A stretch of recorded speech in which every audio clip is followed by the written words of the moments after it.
them as well. What a move from the 48. Oh, look at this, and onto the straight they come.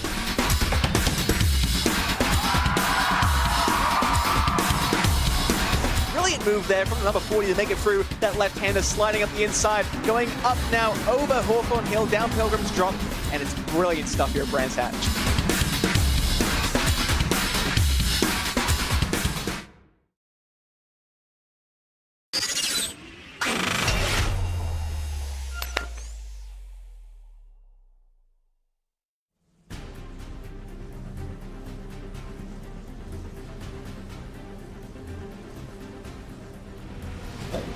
Well, as we hit the halfway point in the season, it is certainly hotting up in the championships. And after a chaotic couple of races last week at Snetterton, we move to Oulton Park for round 4 of the British F4 Esports Championship. And of course, supported by the UK F4 1600s that will begin the opening races of this evening with as well. It is a very tricky track here at Oulton Park today. And as ever, the drivers are going to have 2 races to try and get as many points on offer. For the Formula Fords tonight, of course, we have the drop rounds, and there'll be some drivers who will be using them tonight, I am sure, around this tight and twisty park circuit. It's been a lot of fun as we've been going through the season so far. As I say, we're here at round number 4 already. The season is going by very, very quickly indeed. It's myself, Cam Roger, Ewan O'Leary alongside me this week. And Ewan, of course, it was your first venture into this championship last week. Just how did you find it? Yeah, it was a lot of fun. Really enjoyed it, even at a circuit, as I say, Snetterton, that I don't enjoy driving myself. It was great fun to watch. I think this circuit particularly is going to suit us quite well, actually, at Oulton Park, because normally it's really difficult to overtake, but so far this season, especially in the Formula Ford 1600s, it's been very, very easy to overtake. In fact, it's at certain points. I hope that balance is going to be just about right now, and it's going to be, still hardish to overtake here as it always is, but not impossible, which it can be in some of the faster and bigger machines. Yeah, absolutely. The last couple of rounds have been to Thruxton, we've been to Snetterton, a couple of tracks where there's a lot of slipstream, a lot of long straights. I guess we have some sort of similar parts of this track today as we go to Oulton Park International, so we do have the full length of the circuit and a couple of chicanes at Britons and Hislops as well, and the back straight. But here's where we've been. We started at Donington Park GP, we've been to Thruxton, Snetterton, Oulton Park, where we are now. Before we go to Silverstone next week, we have a week's break, and then we have 3 races back-to-back: Knockhill, Zandvoort, Brands Hatch to finish the season. They are going to be 3 tricky races as well. And as we get towards this halfway point, the drivers will be focusing on these things that they can win. So the top 2 drivers of this championship will be getting a fully funded entry into the British Formula 4 Esports Championship next season. So they'll be moving up from the Formula Fords into the big boy category. And for today, the winner will receive the Hoisingveld Ultimate and a black 3-pedal set. Second place will get a Hoisingveld Sprint 3-pedal set, and the third place will get a Hoisingveld Sprint 2-pedal set. But the important one, Ewan, is that they do get a named trophy as well, which, even though sim racing is in the virtual world, we do have a physical trophy that will be delivered to them, which is always a really great one to add to any karting or similar trophies that a lot of these drivers will have. It's been a very interesting and tight season, but things have changed around quite a lot. Jaden Sherwood was leading the championship coming into last round, but he's now down into P6 after getting involved in a collision in that first race back at Snetterton. So we now have Hayden Bramley. He's leading the way by a good little chunk there from Matt Kendall, who's been very consistent. Sam Sanders, our only double victor so far this season, and Crofton Woodhatch fast as ever, but unfortunately almost 40 points off the lead with Charlie Summers in behind him. We have Miller Kangas, one of the most aggressive drivers of this championship, down there in P7, and McClements, your winner of the previous race, the reverse grid at Snetterton, and Loudon and Decker rounding out your top 10 in the drivers. But things will change as ever because we do have those drop rounds. So when we get towards the final couple of rounds, you'll start to see some things sort of shifting around. But let's get on to the action and see what the drivers are going to do. They've got a couple of seconds left in this practice session, and Ewan, it's going to be a tight one, I think, around here, because there's quite a lot of sort of flat out sections, and as we're already seeing in the practice session, I mean, half a second basically is covering the top 13 drivers. It's no surprise really in these cars. We see it time and again in this series that qualifying is exceptionally close, and expecting that that's going to be the case again here in a moment. But the degree to which the slipstream and the teamwork might be going on here is going to be a factor, is maybe going to surprise a few people. I mean, I wasn't expecting too much in the way of drafting help, to be honest, at a circuit like this, but we may well see quite a bit of it because of the slow speed nature of these Formula Ford 1600s that make even a circuit like this feel like a bit of a drafting circuit. As I say, I hope that this circuit sort of brings the balance between being able to pass and being able to defend a little bit closer, because some of the circuits we've had so far, it has been very, very easy.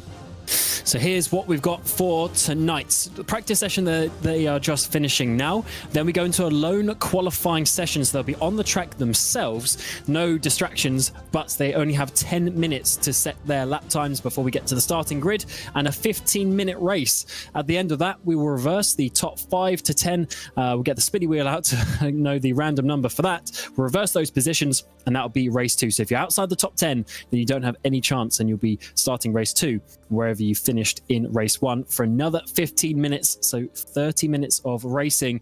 And when we have the sort of lower number, which we sort of had in the previous race at Snetterton, is about 7 or 8, you sort of get the same drivers going up there at the front again, and they are able to continue on with their battle. But we hit the qualifying session, Ewan, and this is going to be a fun one. It's a really twisty, tight circuit around here, very narrow compared to the likes of Zandvoort or Silverstone that we've got coming up. Yeah, exactly, and that's what's going to make it so interesting here, the fact that it is so narrow, as you say. We'll see in the race how that affects things, but in qualifying, just making their way round at the moment into this first chicane. Sometimes we remove either one or both of these to promote a bit of racing, but both being kept in here. That's the Britain chicane through 7, 8 and 9, and now into the Hislop chicane, which is the end of this little bit of a straight, and then towards the second chicane as well. Can't quite decide which would be better for racing, actually. I think it's fine to keep the chicanes in. Just remains to be seen how much side-by-side we see that through there, and indeed on the way out of there. As I mentioned in practice, a lot of drafting going on, so it does seem it is still possible.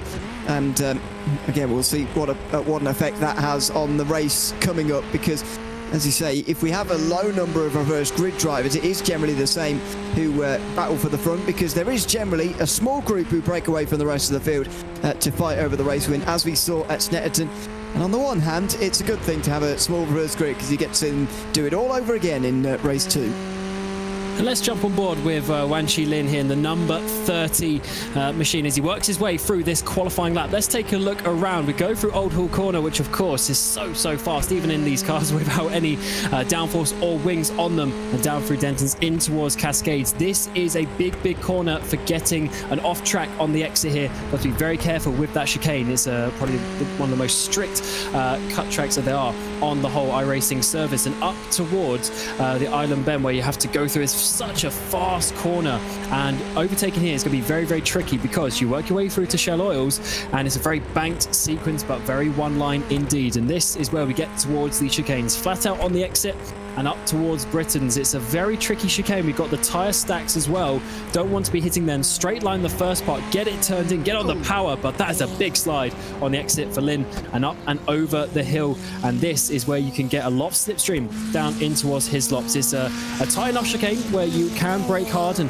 don't dive down the inside of someone, but once again, you've got the tyre stacks, you've got to be careful. Keep it flat if you can through Knickerbrook as you work our way up the hill, just the tiniest lift possible, because this is actually quite a long straight. It's flat out up through these kinks as we work our way up Clay Hill, past the water tower, and in towards one of the funnest corners in British Motorsport, to be honest, Druids Corner. Sort of double apex right-handed corner, but almost flat out on the exit, right up to the curb and down towards what is effectively the final corner at Lodge. Loads of undulations working in towards the braking zone, and again, just another final overtaking opportunity if you dare before we work our way through Dearly. And let's see what his lap time is going to be. I don't think with that big slide it's going to be challenging up towards the front for now, but let's see as Matt Kendall goes to the front. Woodhatch takes him out, and Ling, I should say, goes into 8th place.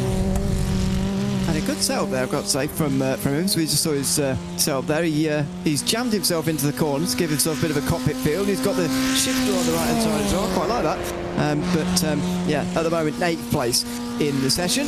Woodhatch has got the best lap time, as you say. He's certainly got the speed, but has he had the consistent race result? Well, the answer of the last couple of weeks is no, but can he have the consistent results required a little bit later on in the season? Quite possibly, you would say. He's only 38 points 38 points off of Hayden Bramley at the moment, who leads by 17.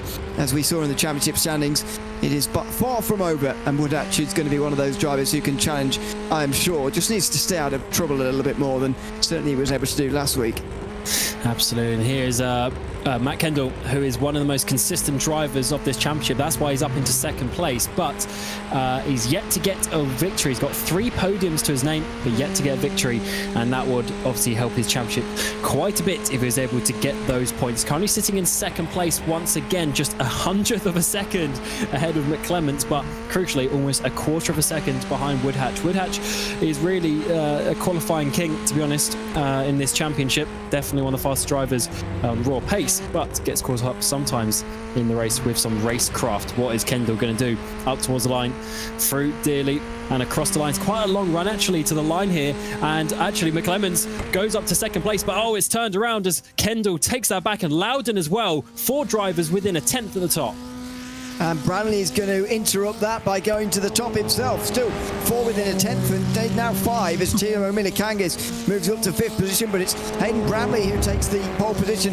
I don't know if Woodhatch is not yet set his next time on this next time by, or whether he didn't improve, but he certainly hasn't improved for the moment. 24 thousandths away from pole, and again we're seeing the same names up towards the top. 9 drivers go up by about 2/10 of a second. You can imagine it will be a break in the group around that sort of margin, around that sort of a position, because that's what we saw last week and have seen in recent weeks. We're starting to see a certain front drivers emerge from this championship, and they are all exceptionally close around this circuit, which is not the shortest in the world. Very impressive that everybody is able to stay this close.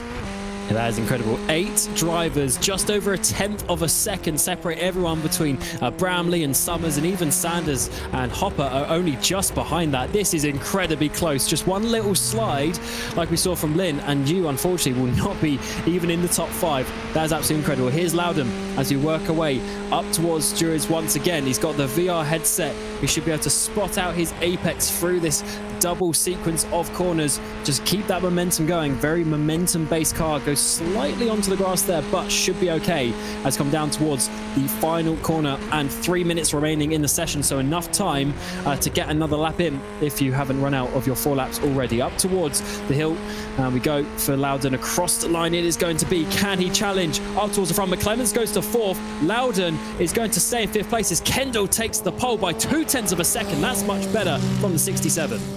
Yeah, only briefly. Bramley gets it back to 1/10, and Woodhatch goes faster. So indeed, he didn't get a lap in that most recent time round, but he has this time, as you say, and he's the first driver into the 42s, although only just for the .999. But he's got 2.5 minutes left, as have all of these guys. So unlike last week at Snetterton, where nobody could get all 4 of their allotted laps in, they wouldn't have been able to get 5 in, but at least they have managed to get all of their amount of laps in. This is last chance now, and for anybody to beat Woodhatch, it's going to be a very, very difficult job indeed. Hopper jumps up to 6th, and we saw Loudon there. At one point, he was about half a 10th off the pole, and now he's half a second. That is incredible as the laps get faster and faster here. 2 minutes to go in the session. We see Matt Kendall once again coming down the hill towards the Hislop chicane. Can he do anything about that almost 1/4 of a second gap he's going to need to get the pole today? Once again, Woodhatch showing the pace he has in this car. Just needs to get away nicely as well. And also for Milikangis, he's a little bit down in the championship compared to where he would have wanted. He's in 7th place, 50 points behind, a couple of race victories. So he needs to be getting himself on the points ladder once again as Kendall works his way through the final couple of corners. He's looking very, very very calm, to be honest, with his facial expression. Certainly has the confidence in that machine. Has come up towards the final couple of corners. Where are the other drivers on the lap? Yes, most of the drivers coming through final couple of corners, but Kendall is one of the first. Let's see these final lap times coming in. Kendall up towards the line. He needs a quarter of a second to get this pole position. What is he going to be? Oh, he's just going to miss out on that one. Unfortunately, he's going to stay in second place, less than a tenth off. Loudon goes up into third place. Then Bramley comes through as well. He takes third place as Milikangas drops down, and he drops down another one because Sanders gets in for fifth. That's not a good last lap from Milikangas. Right when it was needed at the end, he drops to sixth, and it could well be worse yet. Jamie Hopper has been the last driver over the line pretty much every time so far. Wonder whether that's going to be the case one more time here as well, as he comes out of the final corner now and up the hill towards the start-finish line again. It is a 43.2. He will jump in front of Milikangas into sixth position, so he fills that gap. But a bad final lap for Milikangas. An expected session though up top, I would imagine. Very, very close as always. This is not where the race will be won at all, I don't think anyway. It's all going to be in the race coming up. Certainly is, as we get the final couple of seconds for the drivers to obviously get a little bit more practice in, but the laps will not count, and the session will enter Woodhatch taking pole position. He certainly likes it there. He's been there and the first and second meeting of the season, but of course last time had a little bit of a slower one. It was down in fourth, but he goes back to pole position. That is 3 out of 4 that he's got so far this season, and certainly looking very fast indeed. Let's run you through the full grid. So Woodhatch got the pole position with Kendall on the front row. Bramley and Loudon follow in behind. Sam Sanders, your only double winner so far this season, in fifth, and Jamie Hopper, solid qualifying for 33 there in sixth place on that third row. Milikangas and McClements will be on your fourth row with Sherwood, Summers, and Jeffrey Decker and Wan Chi Lin, who in the end was only down in 12th place. Morel was looking good at one moment, but dropped down to 13th with Dothenbauer. And then we have Winter, Rass, Jordan, and Isaac Gade inside your top 18. And Jonathan Smith, who had an exclusion from qualifying penalty, will be starting from the back row of the grid. And we line up through the kink at Dearly. And to be honest, Ewan, it's hard to judge in this championship battle, but who do you think is going to come out on top?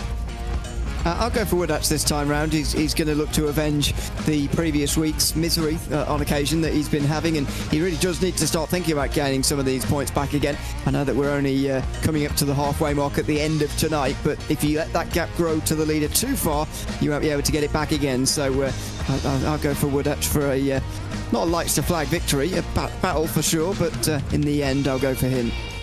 And often in this series, it depends about the battles in behind. If there's any battles for sort of 4th, 5th place, you can create a gap ahead very, very quickly. And then if you lose the train, it's so difficult to overcome it. So it's all about the racecraft in this series. And as you see, these difficult cars, Formula Ford 1600s, there's no wings there, a lot of wheels sticking out. It's easy to make contact, but you have to use your brain and try and get yourself in the best position possible. There's Sanders as well, looking on in his 34 machine. The lights come on, and round 4 of the British Formula Ford 1600 Cup is going to be getting underway as we have Woodhatch on that front row, gets away very nicely, doesn't even have to come across and cover Matt Kendall, who's solidly in second place at the moment in time, and Bramley as well. We're not even side by side as we work our way into the first corner. That's very nice indeed for all these drivers getting away cleanly. As we work our way through Old Hall, everyone seems to be very nicely down in towards Denton. So this is where some drivers will surely make a bit of a send up the inside, trying to make some moves. It looks like we are a little bit further back as Sherwood gets McClements on the exit. Yeah, very single file start, and actually the danger at Oulton Park on the beginning of these races is towards Cascades. They're down the hill, so maybe not the worst idea for the field as a whole to get single file like this, but it is side by side further back for 8th. Oh, and McClements looks like he's gone off in that. At least he's dropped a couple of places in that. Jaden Sherwood moves up to 8th position, and there's a small gap there you can see, but nothing too much. McClements certainly has been off. He must have had some sort of trouble anyway, because he is detached at the back now. Yeah, it was side by side. Sherwood went down the inside of Cascades, all the way down the lakeside straight as well, and in towards Island Bend. He just got pushed out onto the grass and unfortunately lost quite a few places with that one, actually, as he jumped on board with Bramley, currently sitting in that 3rd position, looking very nicely indeed at the back of the car ahead, and of course leading the championship as it stands. We work our way up the hill for the first time of asking, up towards Druids, Can have a little send down the inside if you're feeling brave, but not this time around. And as I said, hopefully the racecraft is something that the drivers think about this time. Just a little bit of a bump on the back of Kendall as well, as Woodhatch has to cover off. There's almost a little bit of a bump draft because Kendall got the push there, but nothing happening down in towards Lodge this time. Not this time, but if that was the last lap, it wouldn't look like that. If I were to guess. We'll see if Woodhatch is still under so much pressure on the last lap. As Kendall continues to apply that, is the top 5 who are really nose to tail, but it's effectively the whole field who are all in a slipstream train at the moment. And they seem to be biding their time. Bit of patience being shown early, it looks like. Who would have thought in this championship? But again, it's sometimes the way you have to do it. If you want to be fighting at the end, you don't want to be battling straight away. As actually I say that, Brownlee up the inside of Kendall in towards Island Bend. He's got the inside line, as Kendall's going to have to go all the way around the outside, hold it in towards Shell Oils, who have the inside line, but it is banked. You can go on the outside, but Brownlee backs out of that one wisely, pulls into 3rd place because Loudon is now trying to get the run, trying to get his nose up the inside. Not quite enough this time, but just shows you there is a little bit of impatience in this group, and I basically think there's something going to happen from that. Yeah, I think, Bromley, they're showing the dangers, I suppose, of being in this group, and Loudon now is doing so as well. When you try and make a move on the driver in front of you, you can be attacked by the one behind, and that's the danger of this real long train we've got going on at the moment. I think that's what Bromley was trying to get away from a little bit by getting second away from Kendall. In the end, discovered the dangers immediately. And Loudon very nearly did the same, as Sanders nearly overtook him, but I think made clear that he wasn't going to actually punish him for that. That might discourage moves for a little while, but there will become a stage in the race, and it's probably going to be quite soon, because it's not a very long race, where these guys realise, well, we're not going to win by staying back here until the very end. We've got to start to move forward. And Sanders has been given a golden opportunity to do that there. Certainly has, up in towards 4th place, and Sanders is one of those drivers who is aggressive but has the racecraft as well. Loudon's going to come back though as you work away down the front stretch, but look at the gap ahead. This is exactly what I was talking about. Top 3 are getting away. Loudon wants to keep that 4th position though. He gets it back, Sanders into 5th, but look at the 1 second gap up ahead now. That could be the podium gone. You'll never know how this race is going to go, but actually Brownlee is trying to have a fight of his own. He gets down the inside of Kendall, this time earlier on in Cascades. A little bit of contact on the outside. Oh, Kendall goes around. Further contact. He's going to be into the barrier, and that's going to be his race done, basically. And that's the 2nd place driver in the championship, by the way. It is a big moment. Kendall will drop down the field and will have to pick himself up. I mean, it's a case of, for him now, damage limitation, not only in this one, but the second one. So trying to work out really what happened there, to be honest, in terms of, well, obviously he spun around and went into the wall, and know that, but how did it happen? I mean, out wide there, a little bit of contact as well with Bramley. Here it is again. He just gets shoved a little bit there by Bramley, doesn't he? It's just about giving enough room. And he gets on the outside curve there, spins at the inside wall. That's a tough one to take if you're Kendall, who has dropped to 19th. Yeah, that was just a little bit awkward. He just got a little bit loose, and then maybe hitting the curb on the outside didn't help, and unfortunately went for a spin. And I say 2nd driver in the championship, so that is a big one. It's 1st and 2nd in the championship, both of them fighting for that, and that is why they're fighting so hard. But Brownlee, aggressive move down the inside. We'll have to see, of course, if the stewards decide to do anything with that later on after the race, because we all know drivers love a protest in this championship. The 24 there, Milikangas, once again being aggressive, dives it down the inside of Hopper. He's up into 5th place after starting down in 7th. And to be honest, he's got 3rd place in his sights if he can try and get up to Loudon, and we know the aggressive nature that he has. Yeah, battle for 3rd is going to be probably the most interesting in the field now, because the top 2 are going to run away, or try to, in the next few moments, to see whether Loudon's going to be pushed by Sanders and Milikangas and Hopper here, and they try and catch the 2 ahead, or whether they're going to fight amongst themselves anyway as they come through Cascades now. Might get a short answer here towards turn 4, which has been a decent chance of overtaking. And so far they don't go side by side. Not sure there's enough time left in the race for them to get back to these 2, to be honest, but they might try, and these 2 will certainly try and get away. Oh, Winter. Yes, big off there, going through the island bend, and that is dropping him way down. Exactly what happened on the first lap as well to McClements, just showing you how important it is. McClements gone off again down the shallow hills. Definitely not liking that part of the track, is he, today? As this battle continues up, this is Sanders trying to go around the outside as we come down towards his lops. He can do it here, but it's very tight on the outside. Loudon is going to give him the space though, so Sanders round the outside up into third place with 2 seconds off the top two now. So this is the important battle for them. The only driver of this battle to get on the podium, but he's got about 4 cars behind him.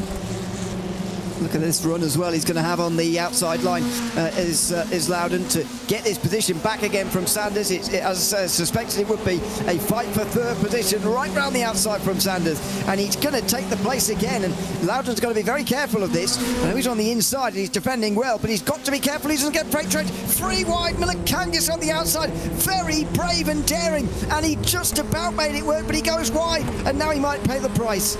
Sanders did the up and under, he's got the momentum coming down towards Old Hall. Now Milikangas is trying to defend in the background from Sherwood. The blue machine there with 2 by 2 in towards Old Hall. Sanders has come out on top with Loudon in behind. Oh, he goes wide though. He's onto the grass. Loudon will have the momentum as we come down in towards Cascades once more. Milikangas will hold it in the background, and Hopper is doing everything to hold on from Sherwood, but Sherwood is coming through nicely as we work our way through Cascades. Gives him room. Hopper decides to use a bit more onto the grass, but can the blue machine of Sherwood, the number 2, hold it down in towards Island Bend? You don't want to go side by side here. We've seen that before, and he cuts in front and manages to take 6th place.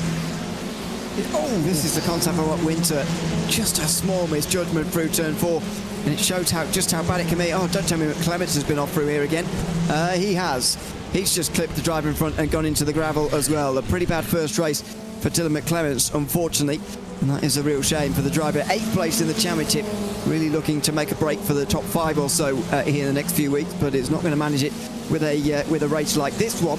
7 minutes still to go. This battle for third is getting ever larger in number as we wait for the top 2 to fight. We'll postpone that, I would imagine, for the next 5 minutes or so. Indeed, we got Decker and Lynn just getting a bit closer, and behind them is a 3-way battle. Morel, Defenbauer, Summers involved. I think even Jonathan Smith just on the back of that one. So we've got a lot of drivers coming through. Oh, that is wide. That's way wide for Sam Sanders. He's going to drop down. Loudon, Milikangas, Sherwood, Hopper as well, all get past him. He might even lose a position to Decker. So this is really not ideal. He's 3rd place in the standings, and along with Kendall, not having a good day, being at the top of the standings and then being out there on the track. Oh dear, it's a circuit that still punishes, even though it's a circuit where single file is normally the way. So far, not tonight, by the way, but it's still a circuit, as I say, that very much punishes you. Old school racetrack with no tarmac runoff to speak of. You can find the grass, gravel, and even the wall very easily around here. Sam Sanders recovers to 7th at least.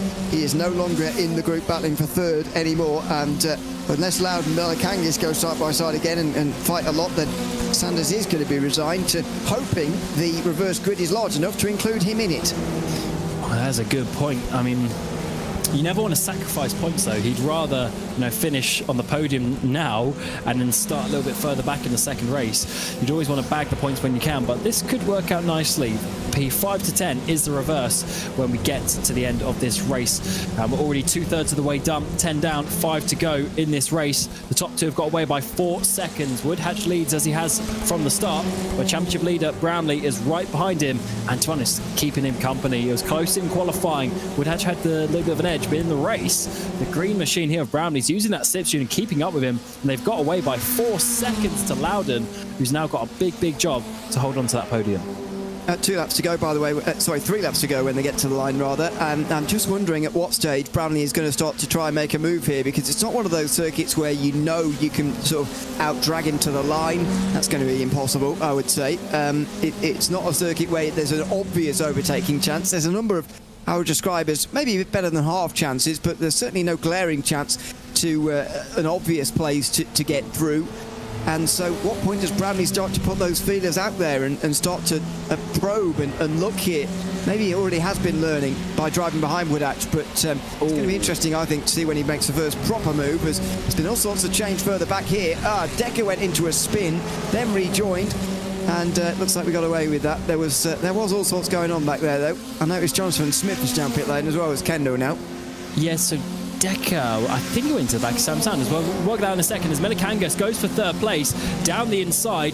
This is Loudon in that yellow car, but this is just going to open the door to Sherwood to get through. So Melikangas trying to make the move. He might actually lose a position here overall, as the number 2 machine of Sherwood is trying his best to try and recoup some points after a disappointing round last week at Snetterton. But look at the aggressive move there from the 24. Gets it back, keeps that 4th place. But oh my word, these drivers, they just go for everything, don't they? And also, don't forget Hopper, who's sitting in behind. He's now getting the run. He goes to the outside down the back straight. He tries to make something work, but backs out of it in the braking zone.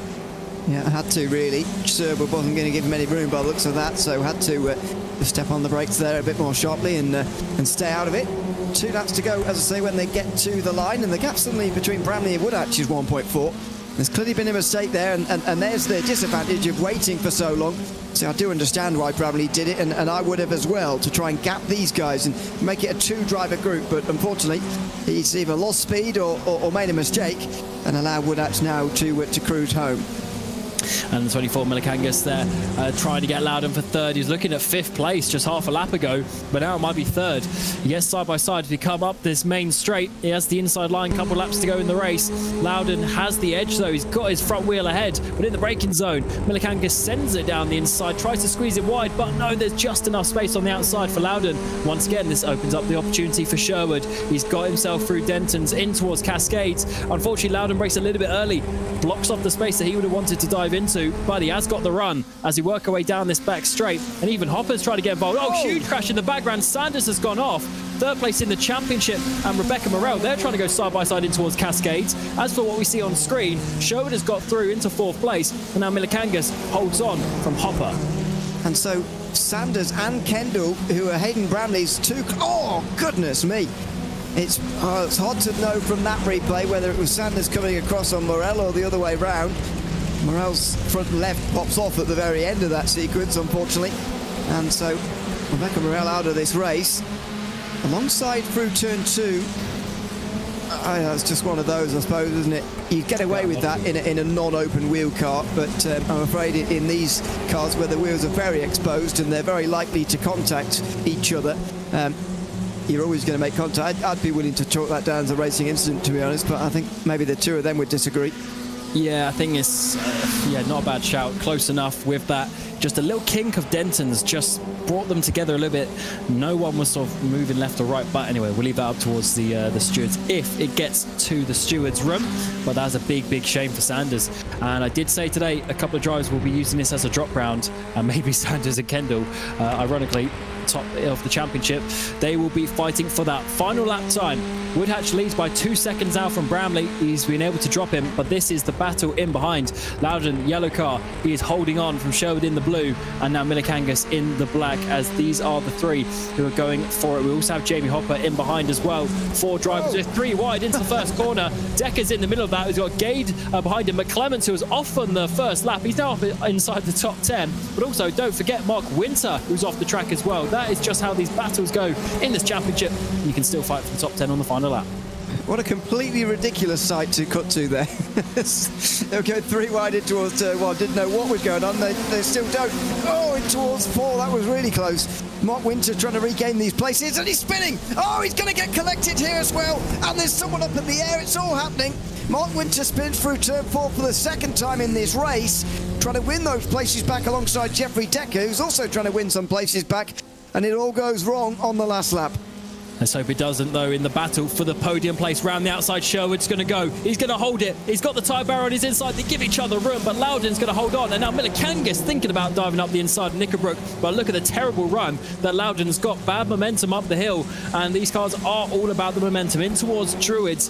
Is it going to be left? Is it going to be right for Sherwood? He's thinking about it, but he has to wait surely until Lodge Corner. The issue is he's got Melikangas behind him. As we come up towards the final corner, though, Woodhatch is going to be leading the way by 2 seconds. He got the pole, and he led from the start. He held onto the pressure from Bramley, and in the end is going to win by 2 seconds to take victory this season. As Bramley, your championship leader, solid 2nd place finish, but for 3rd place is going to be Loudon. But who's in behind him? It's going to be a 3 wide finish. Contact with Melikangas up towards the line. I think Sherwood just about hold on, and unfortunately Jamie Hopper 3 wide has to sit there in 6th place. Lynn will have a quiet 7th place finish, and look at all these drivers. McClements, from the spinning on their first lap, will drop down to 10th place in the end. Decker, he was around as well, got 11th, and Sam Sanders, 3rd place in the championship, is going to come across the line in 12th. What a ridiculous race to open up the evening. It was very calm for Woodhatch, but in behind him, all hell went loose.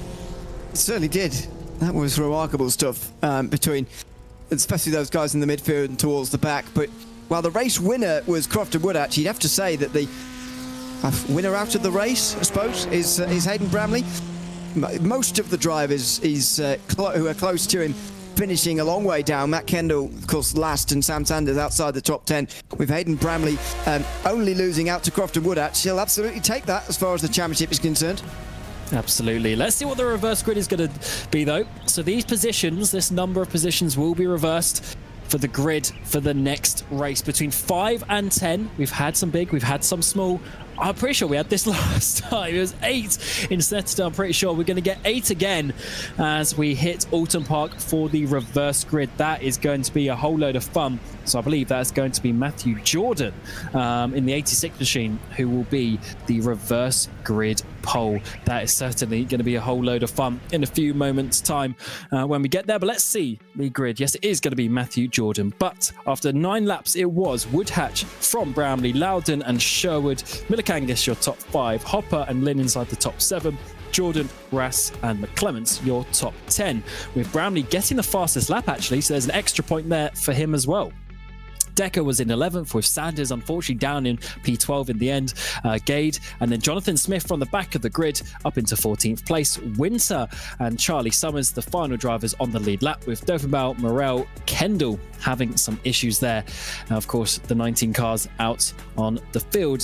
And as the drivers obviously get themselves prepared for the next race, we'll try and get a word with them as they join us in the commentary booth.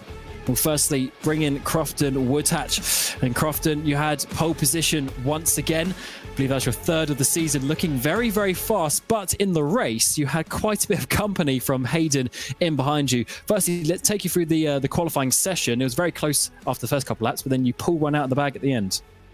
Yeah, the qualifying wasn't actually that good, to be honest. The first 2 laps were okay.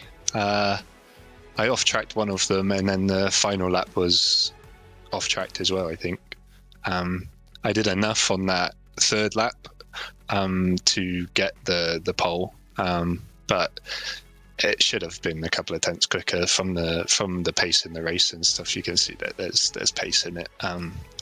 But no, it was good enough to put me on pole, which is what I needed. I needed a win, so I'm happy.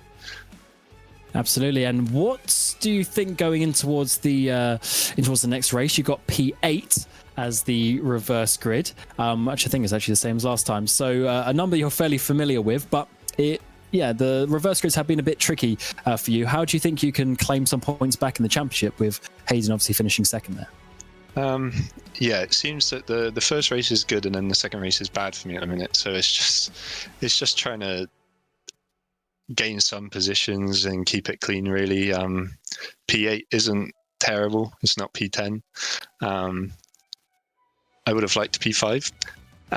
But no, looking at the people that finished in the top 8, I should be able to get past some people. But I don't know. It's a tight track, so I think you can get the runs and stuff. From what it looked like with Hayden, it looked like he could have gone for a move in multiple places if he wanted to. But I think he was just staying behind to fight on the final lap or something, maybe. So I think it's possible, but we'll see. Yeah, I was going to ask you about that because there's one point in the middle of the race, he was basically just following you, just, a tenth of a second behind. Were you worried at that point, or was it purely just controlling the race? And did you leave sort of something in hand with your pace? No, I was pushing as hard as I could. But I saw that they had contact, and I feel like Hayden was driving a bit like he wanted to try and pull away from the guys behind, so that if he does get a 5-second penalty or whatever, he doesn't drop too far down. So he wasn't ever really going for a move. I think on the final lap I would have been able to defend it as well if he went for it. But no, the pace was as much as I could do, I think. Yeah, nice. Well, I'll let you obviously get prepared for the second race, and good luck starting down in 8th place. Thank you.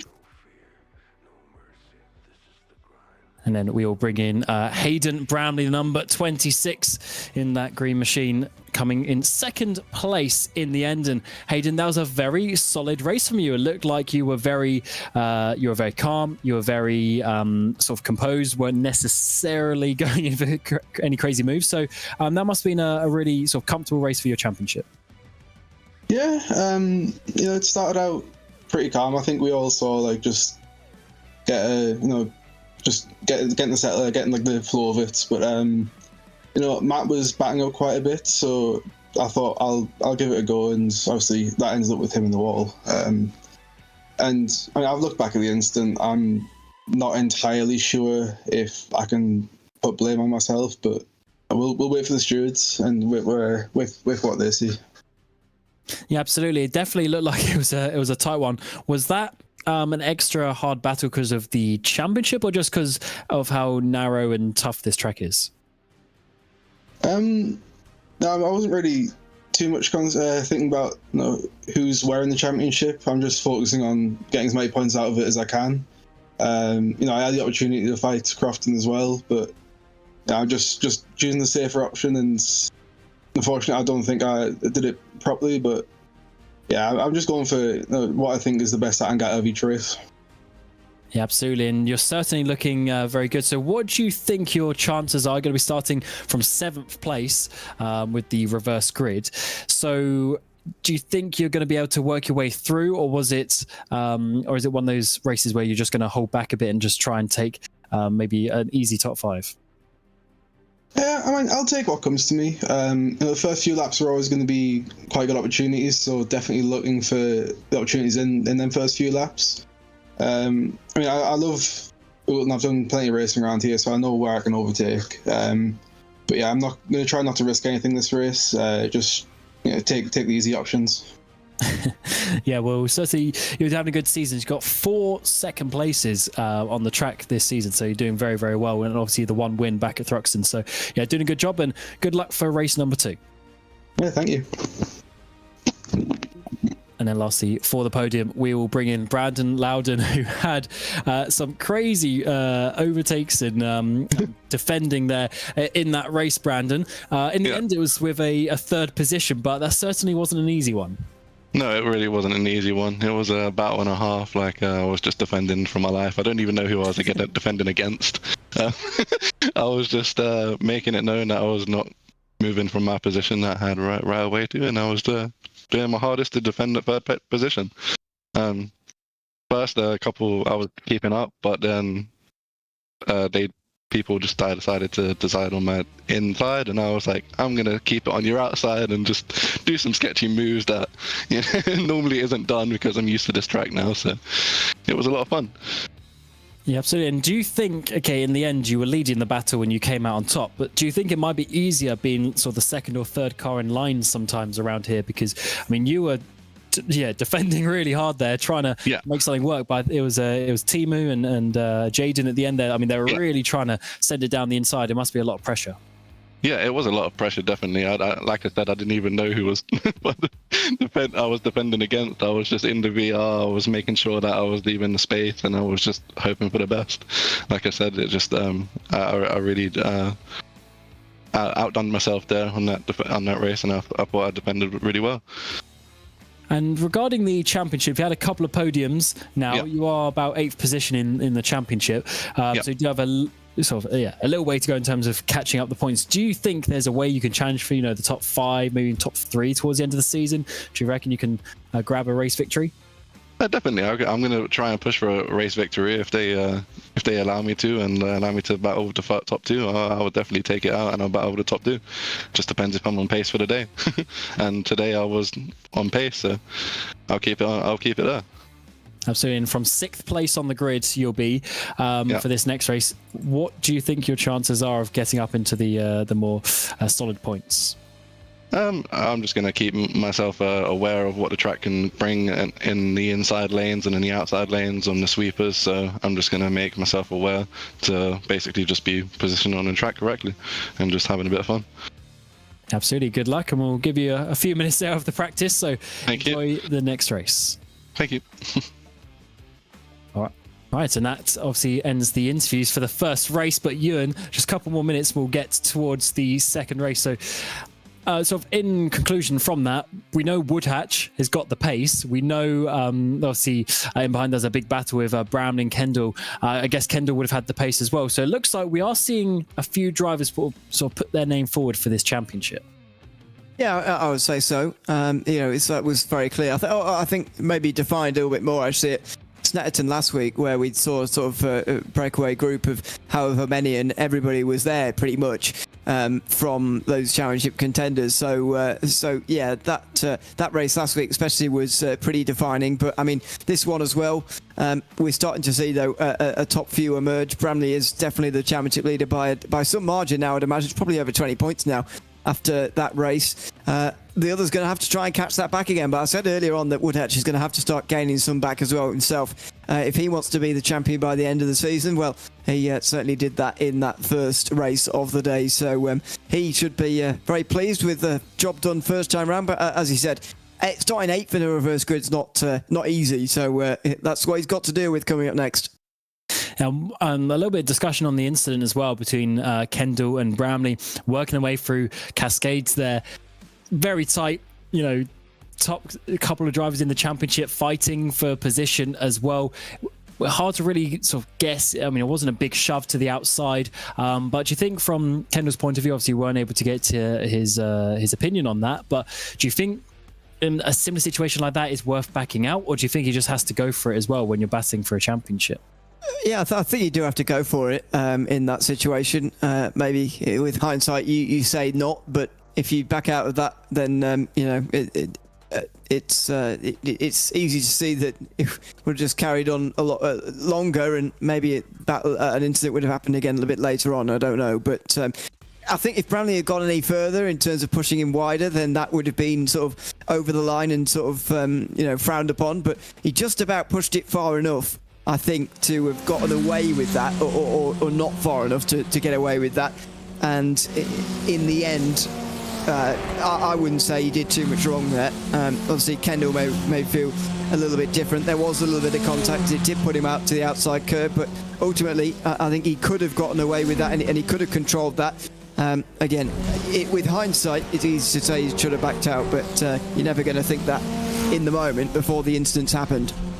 And this is another driver of 34 of Sam Sanders, third place in the championship, and he got involved in a couple of incidents, didn't he? Once again, very close, that battle for the podium up in the top 5, and then even, he had the incident, he went back, he then got caught up in another incident with Morel for about P8, P9 at the time. So definitely some drivers losing some points today, and as I said, a few drivers will be taking this as a drop round, so maybe it's not going to count for them, but you're still going to try and get the points you can on the board, because you never know what is going to happen. You may end up having a double DNF at further races this season, as we have just 30 seconds remaining of this practice session before we get to the reverse grid. Top 8 will be reversed, and we got Woodhatch starting for P8.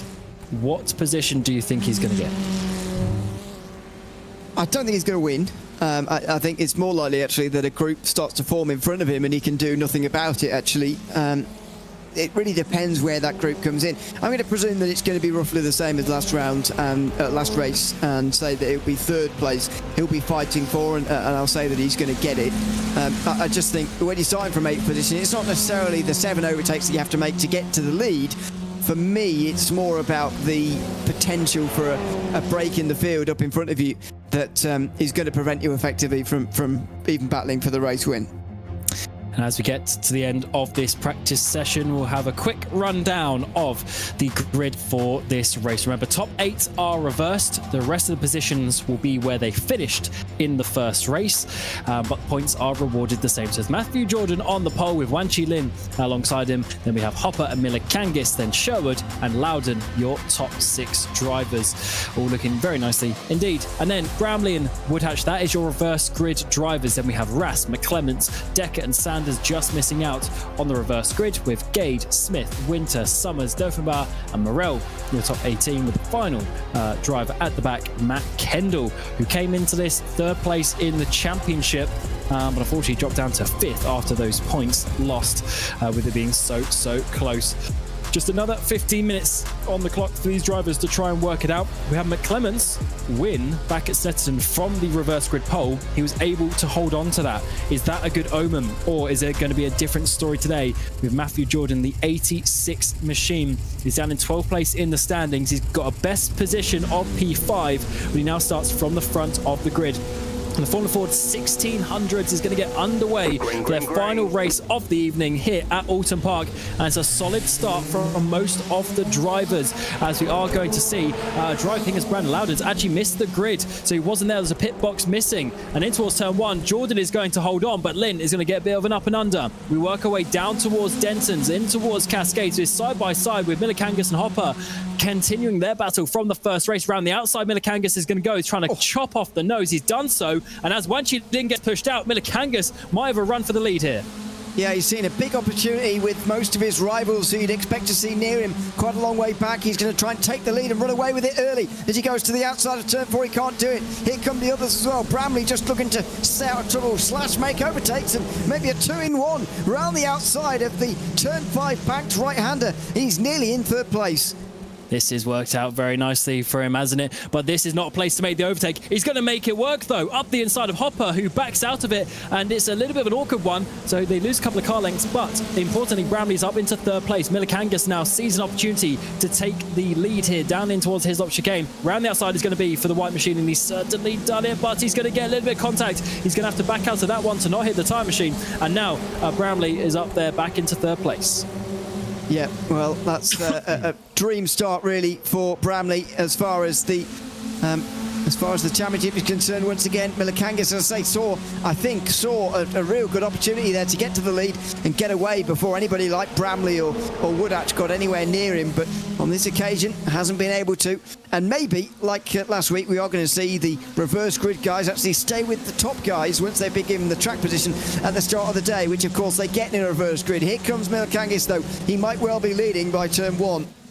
Yeah, this was pretty crazy. We're 2x2x2 down in towards Lodge, and now Milikangas has the inside in towards Old Hall. He's going to make it work. He's going to get the lead here at the start of lap number 2, and around the outside Hopper goes all over the grass, but it might work out. He's got the momentum as he tries to get Bramley. Oh, huge contact there. Milikangas gets nudged out, and that's going to be Jordan. Oh, big contact in the background. Bramley's going to go round. We've got Hopper, Woodhatch involved, loads of cars getting. Decker just about gets through the middle. Sam Sanders once again this evening is going to have contact, and also further drivers. Is that Jonathan Smith is the other car that's gone around, so that is not a nice opening to lap number 2. That was all looking settled through the first corner, but as we got down into the second, we had a bunch of issues for a number of drivers. Absolutely, that's a big incident down through Cascades, and that's why you saw in the first race those 2 drivers wanting to get away so quickly, and they ended up doing, Woodhatch and Bramley, because they didn't want to be involved in anything like that. In the end, that incident for 3rd place last race didn't really ever happen, but within 2 minutes here, it has happened in this battle for the lead, so that's exactly why they've been wanting to get away. Fortunately for Bramley, who drops down to the back, as you say, Woodhatch was slowed by that, although he is still in 6th place, and Sanders was taken out in it as well. So it's not terrible damage, although Milikangas and Sherwood are still here, and Woodhatch is still 6th. Yeah, this is big for the championship, though, because we've got drivers like Hayden Bramley. He's been so consistent so far. He's going to be losing points, and this would definitely be a drop round for him. Side by side we go in towards the final corner. And it's got McClemens trying to come up for this battle as well. But first of all, Milikangas goes around the outside. He hasn't got the lead probably just yet this race, as it's going to be Matthew Jordan holding on. Even Sherwood's trying to get involved here in the background. McClemens in the green machine is trying to make it 2x2 in towards the first corner. Jordan's going to just squeeze Milikangas out wide, contact between them, and he's pushed wide. Milikangas will take the lead, but Sherwood is going to use that opportunity. He's got the momentum, and he takes it himself from 3rd to 1st in one corner, and now McClemens round the outside, so Milikangas squeezing on the outside has not worked, as he's actually net lost 1 place. Yeah, Milikangas just misjudging that really out of turn number 1 and getting into the back of the driver in front of him. Elements goes to the outside, but can't go through there. Here comes Milakangis on the outside again. He's going to brake early. Maybe put off a little bit by that incident a couple of moments ago. And he'll have to hope that there's no damage on that car either, because as ever with these, the straight line speed very important. You spend so long on the straight that the aerodynamics or lack thereof of these cars can't be bent out of shape too much. You need to be very careful of that, otherwise you'll be in a lot of trouble for the rest of the race. So Milakangis maybe is just going to bide his time a little bit more, but this group swells in size again as they continue to fight. Mario Brass and Christopher Wood definitively here again now. So here is Sam Sanders, unfortunately just making contact with Bramley. He was trying to go on the inside, nowhere to go. And in the background, there's just a little blue car there, which was Smith also having a bit of a spin, getting involved in that one. Not a nice incident, as I think Morel and Winter were the other drivers involved. 10 minutes to go, down towards the final corner. Sherwood is leading the way, but for how long is it going to be? We're 2x2 once again. But Clements on the outside in the green machine, trying to make it work. As he work away out to the final corner, oh, he's gone wide. Contact is going to be made with Sherwood, and now Milakangis is going to try and make it 3 wide. He's going to go through the middle in that white machine. He's going for the lead. They tried to do a couple of laps ago, didn't work out. 3 wide in towards the first corner. Sherwood holds on. Milakangis second place, and McClements just about in third on the outside. Yeah, his tempered aggression didn't last too long, Timo Milakangis, and he's coming back again. Outside of Jaden Sherwood into Cascades. He can't do it. McClements will now get alongside him, and he's got to be very careful now, Milakangis, that this doesn't get worse, as Matthew Jordan's waiting in the wings just in the background there as well. He'll be sat and wondering when he can come through as well, as Milakangis to the outside through turn 4. Really close with McClements. He wants to switch to the outside here and get ahead of Sherwood, but still can't. He's boxed in effectively here towards turn 5.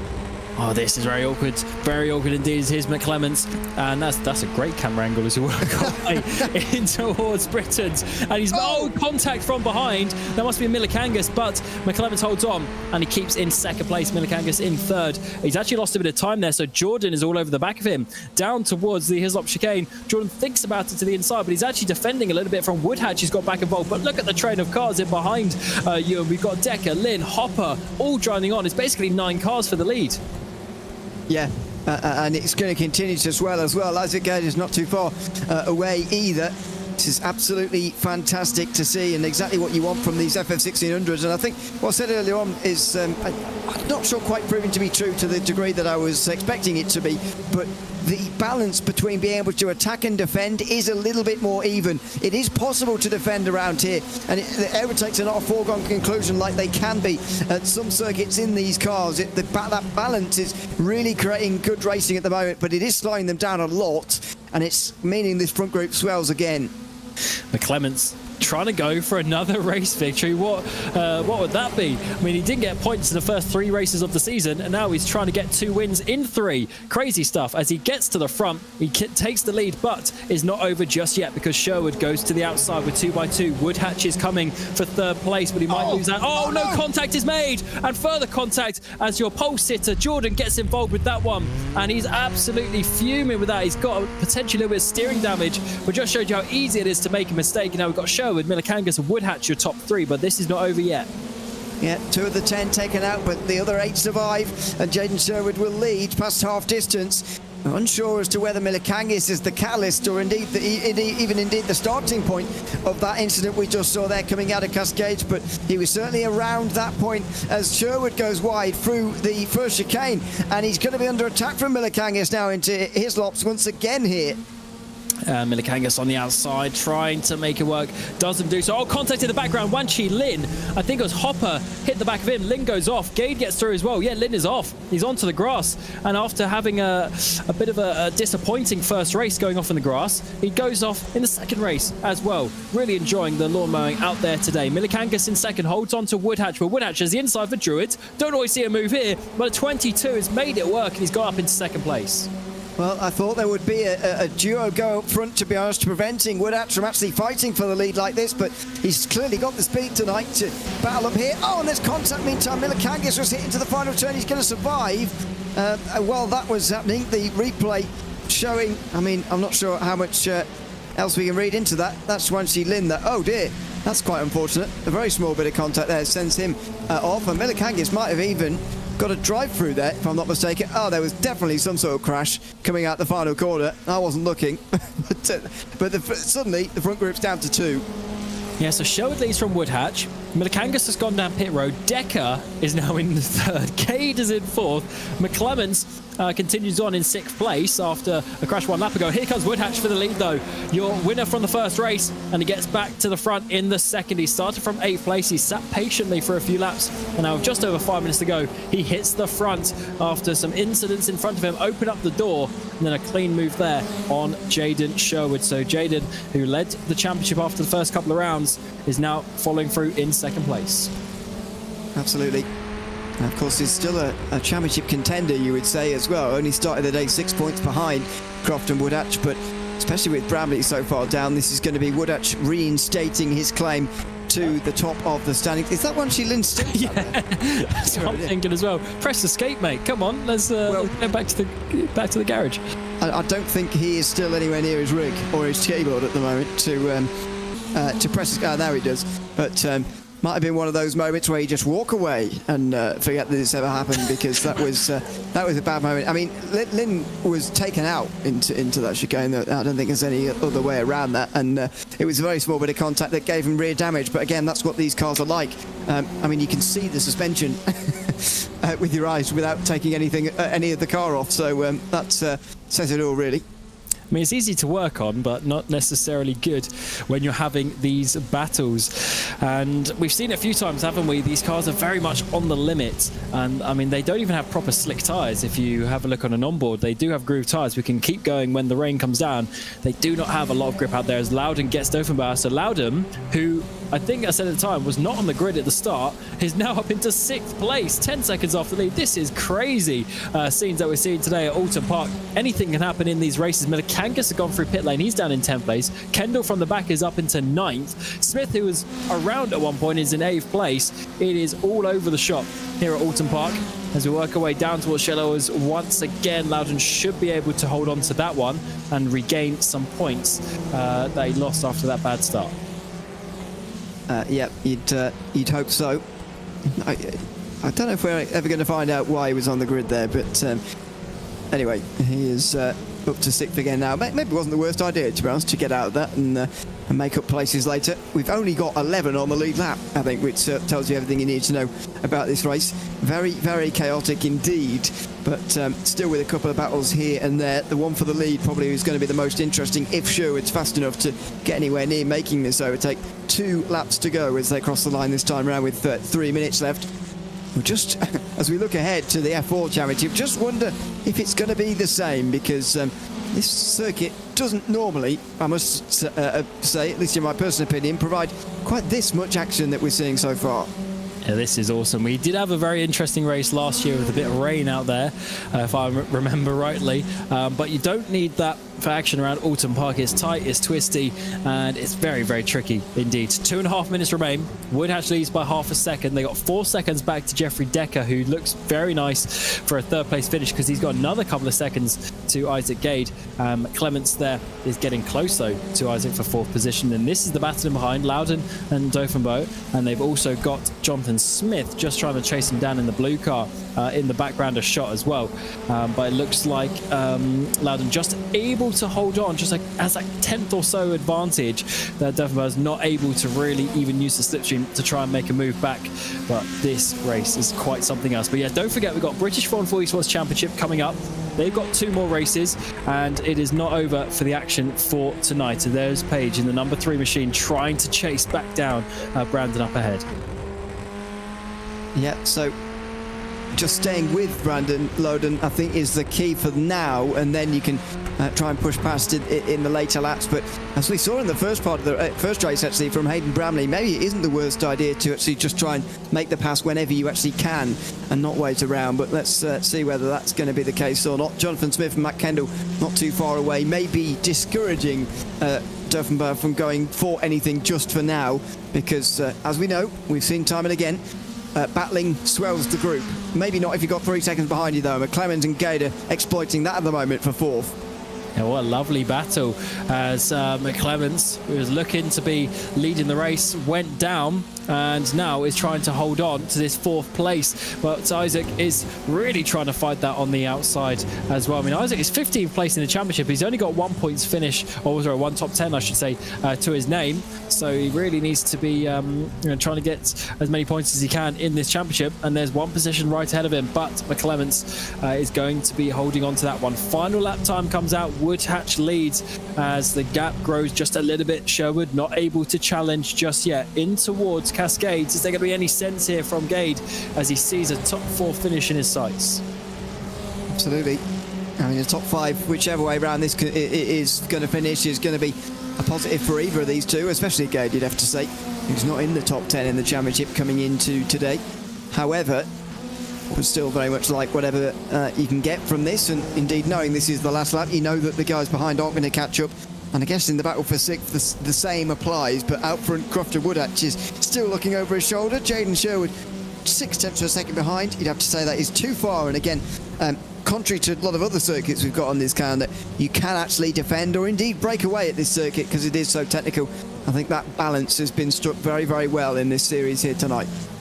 Yes, it certainly has, but something you don't often get in this series is a double winner.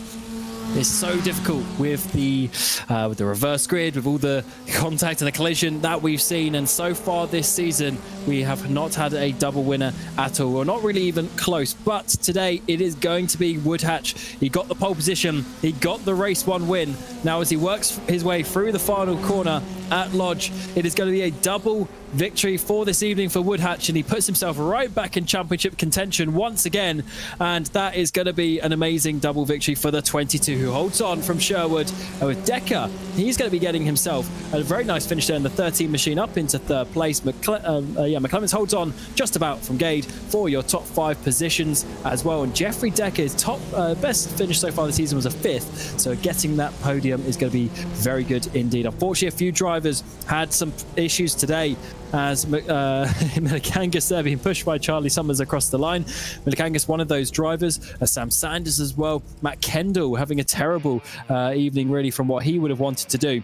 But here is the results for race number 2. Woodhatch by just under a second got Sherwood, and Decker is your podium. McClements, Gade and Loudon are in next, and then Dovenbar, Smith, Kendall and Milikangas, with Woodhatch also getting the fastest lap and the extra point there on lap number 9.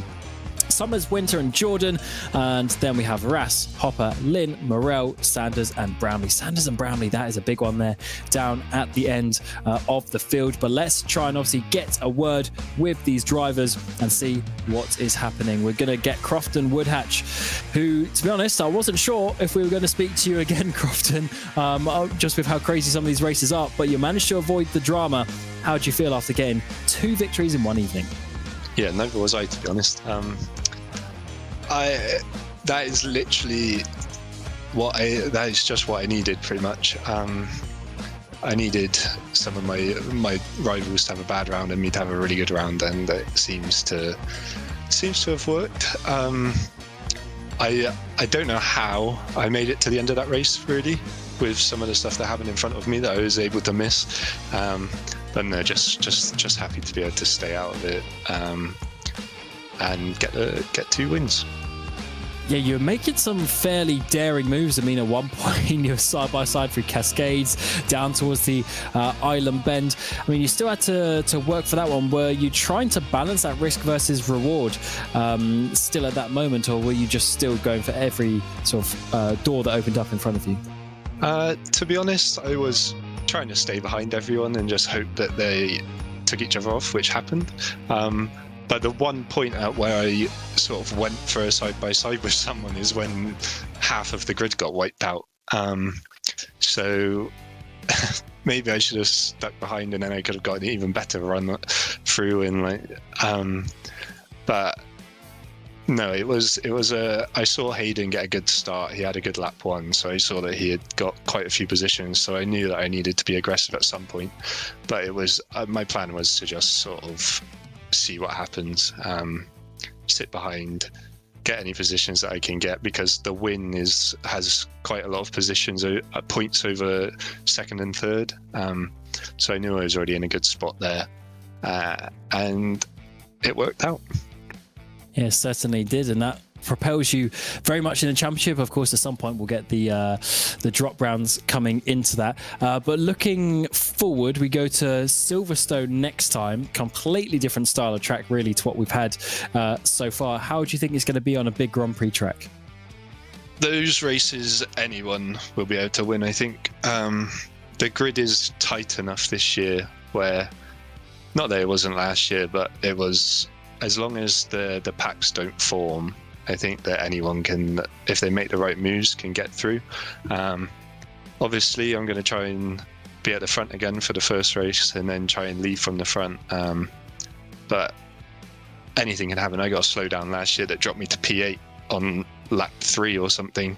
And then I ended up getting back up to the podium. So it's not over if you drop down, and you just got to keep it clean, and maybe might be some rain which might spice it up, but we don't know. Yes, certainly that'll be for the future. So yeah, we'll see you next week, and good luck with your practice for that. Thank you. All right, and then we'll bring in the number 2 machine of Jaden Sherwood, who's having a very solid season. We won't really talk about last time at Snetterton, but for tonight and the rounds before that, you are looking very good for this championship fight. How was that for you in the end? I mean, you probably thought you could sneak the race victory at the end there, Crofton just pipping you, but in general, that was a good race. Yeah, I mean, it was really good. It was just avoiding crashes, which there was a lot of, so did good on that side of things. I did get involved in one incident, but that is a bit unavoidable. I got hit from behind. But yeah, P2 really good. Good points for the championship. Should be right at the sharp end again now. And then I can drop Snetterton, so I'm carrying some really good results in there. Yes, certainly you're looking good. That's about 3 podiums so far you've had this season in the 8 races. That's looking good. In general, how are you feeling with the car? I mean, you had such a great run at Thruxton, getting a first and a second, so you're obviously looking very good. So what do you think you can really do for the rest of the season halfway through now? I mean, yeah, the next tracks are like my favourite sort of tracks, the fast tracks where Slipstream's like really strong. Got Zandvoort coming up. Silverstone, I feel like really confident for them tracks. I think they're quite similar to Thruxton as well, like really high speed. So yeah, it should be good. I feel confident. Like I said, I should be in a decent spot for the championship, where I'm hopefully fighting for the championship, but we'll just see how it goes. Absolutely. So yeah, congratulations on another podium, and hopefully we'll speak to you next week in Silverstone as well. Hopefully, thank you. All right, and then we'll bring in Jeffrey Decker as well, whose best finish to date was a P5. But Jeffrey, in the end, you're going to be getting a podium. There are some issues ahead of you. Just what were you thinking when you saw all of that? Just don't die. It was just a wall of cars and smoke, so I was just trying to find some path through. Yeah, a lot of change of directions, wiggling between cars, but yeah, I don't know how I got through, but yeah, it was nice. And your performances are getting better and better so far this season. You didn't get many points from the first couple of rounds. You had a double retirement Thruxton's, but since then you've got 3 top 8 finishes. You now got the podium, got a top 5 as well. What do you think you can do in the second half of the season? Yeah, more of the same. I feel like I just underperformed those first 2 weeks, and just been having some silly mistakes. So I'm trying to clean those up, be a little bit more prepared for qualifying. I feel like that's still where I'm falling short. So I don't know. I want to run with these guys at the front. I know I could do it. It's just, yeah, now that I'm kind of a little bit further back up points, I also want to be careful not to ruin any of their seasons, because I think I'm just a little bit too far to really challenge for anything for season standings. But yeah, just pulling some good results in the final rounds, I'll be happy. Yeah, certainly. Well, congratulations for your podium today. And yeah, we'll see you next week at Silverstone. Cheers. Thank you, guys. All right, so that wraps up the 4x4 1600s, but that is not all of the racing tonight. We'll be back in a few moments for the British 4x4 Esports Championship.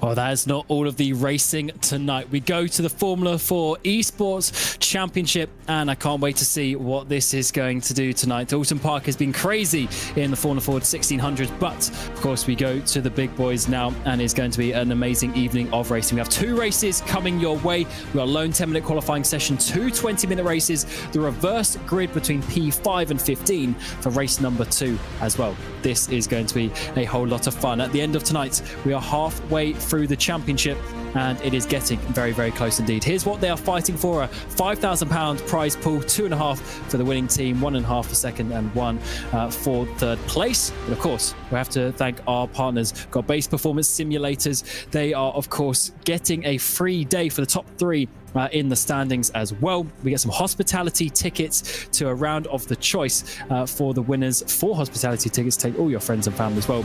Of course, we have the BPS award for the pole positions as well. Whoever gets the most gets the steering wheel and the direct drive unit as well. So a lot of nice prizes out there, and a lot to fight for in general with the prestige of this championship coming into its 4th iteration now.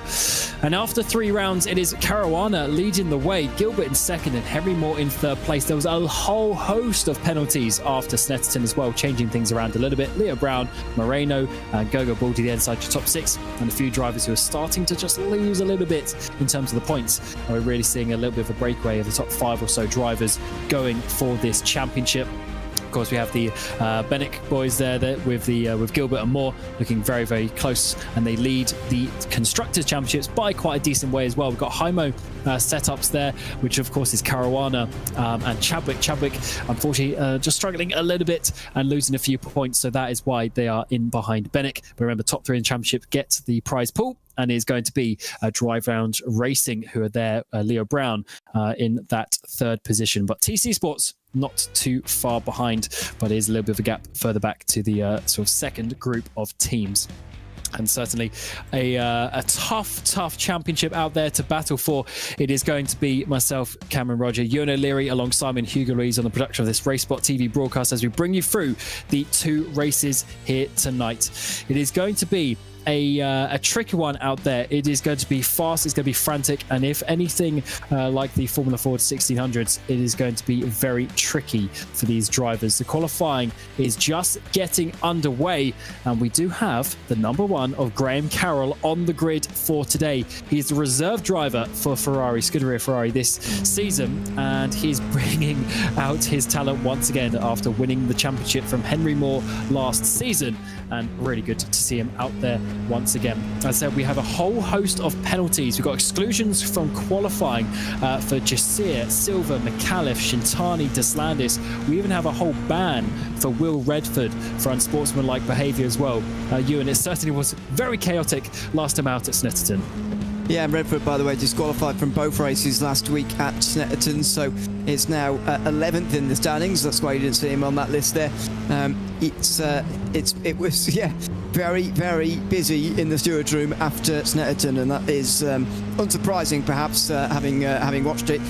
The interesting thing, I think, is going to be about Team Bennick now, because they are not the leaders of the Drivers' Championship anymore, even though they are, of course, by far and away the best team, you would say, in this field. What about for the drivers themselves? Matt Caruana's taken the championship lead there, and it's not by a small margin, 13 and 18 points over their 2 drivers. It's not going to feel like that much by the end of the season, I suppose, but it was even closer coming into Snetterton, and these consistent results from Caruana are really beginning to show. 4 podiums in the last 5 races, including a race win back at Donington Park, and never a finish below 7th place. Now, Remy Gilbert has had that as well, but it's the little bit of inconsistency from Henry Moore, I think, which is upturning his season a little bit at the moment. A retirement from race number 2 last week, and 2 finishes outside the top 5. Well, one of those being the retirement. That's why the championship is the way that it looks.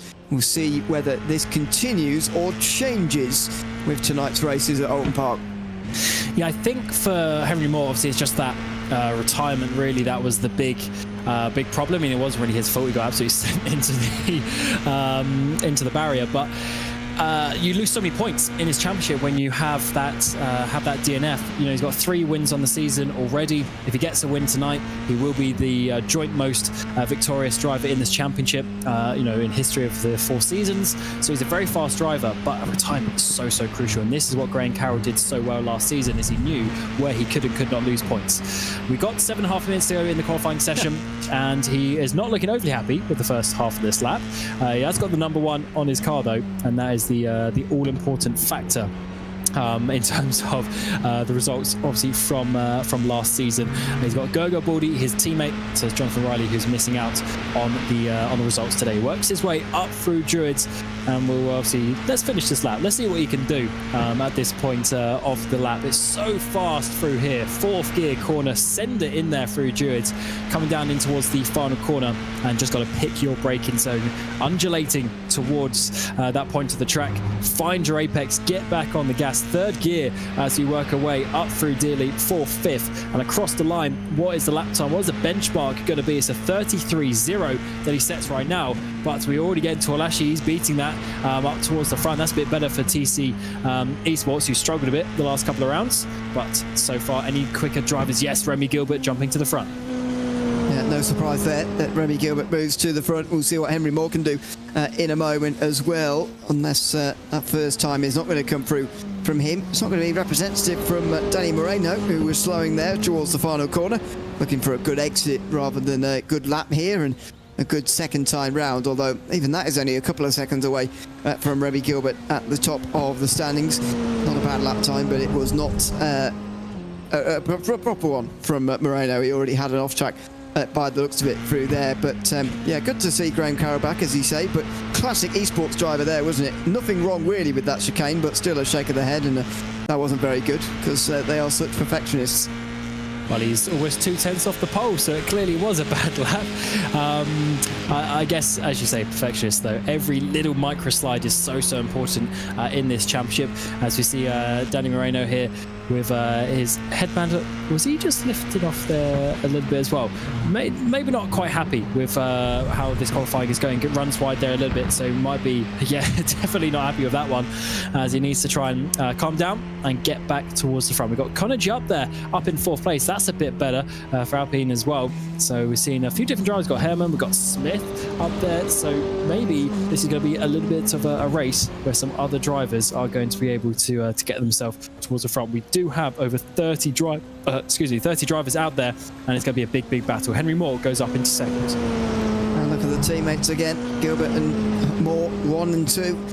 Williston Tuolashi, the closest to them at the moment. As you mentioned, TC not having a great race last time out. In fact, Tuolashi hasn't finished in the top 20 since Donington Park and the opening couple of races of the season. That put him right up towards the front, but he hasn't scored very many points. I think he's scored any since then, actually, with no top 20s, so he needs a lot better of a day today, as does Danny Moreno, who didn't finish in the top 10 in either race either. It would be, and Tuolashi struggling with this chicane as well.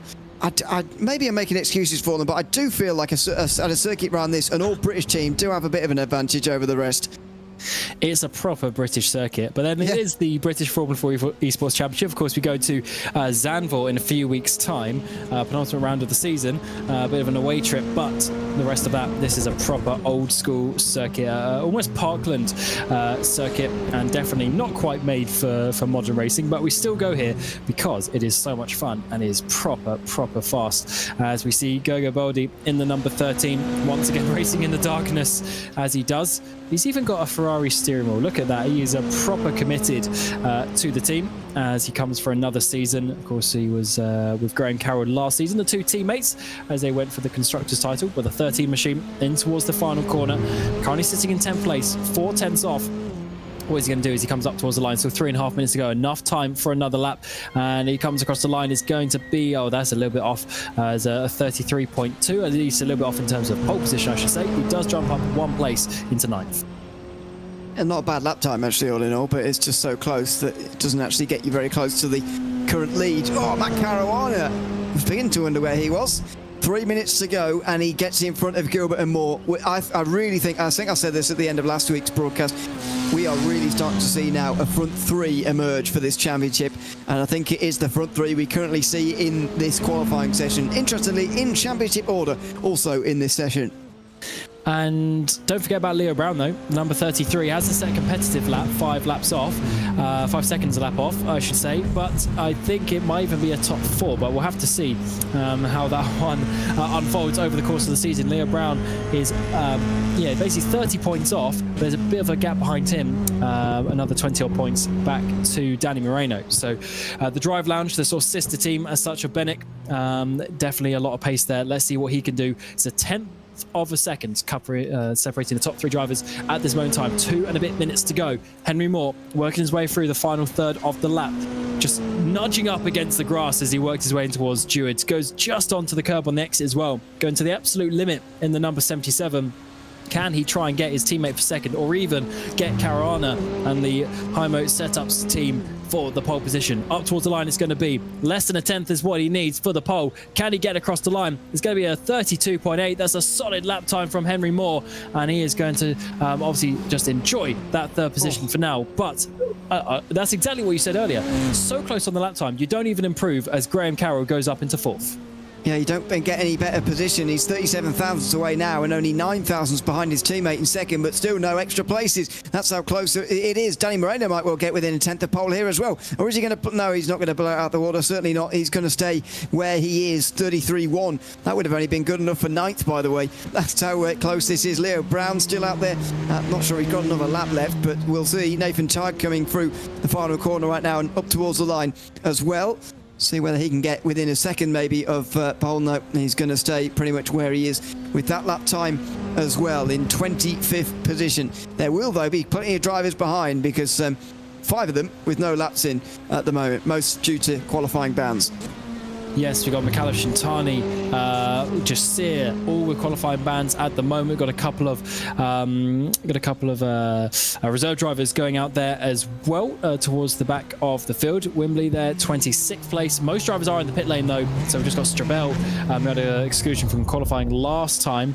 He's still out there on the track. We've got Olivia Hayward as well, who's not set a proper time, and that's a big slide in towards the final corner, and that is off into the grass. Not feeling comfortable at this point of the qualifying session. 20 seconds to go and across the line, and there's number 40 of Strabel. He's not going to have enough time to finish this lap, so he will be down in 24th position. So it looks like your championship leader is going to be getting the pole position, and then even actually is in championship order. Gilbert 2nd place in championship, Moore is 3rd place, then it's Leo Brown, who we're missing, down in 7th place to cut that, and then it's even Danny Moreno 5th in the championship, 5th on the grid. That is incredible to see such close relation between the grid order and the championship standings. So as we're saying, the big guns really showing their speed now and trying to get up towards the front. Here's your grid though for the next race, round 7 of the season. Caruana, Gilbert on that front row with Moore, Carroll, the other drivers inside a 10th of a second.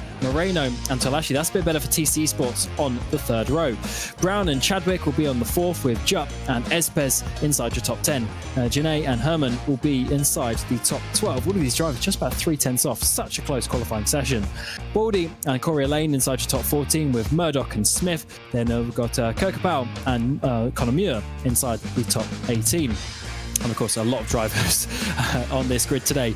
Harding, Perez, Heron and Hull. Then we have Stone and Strabel inside your top 24.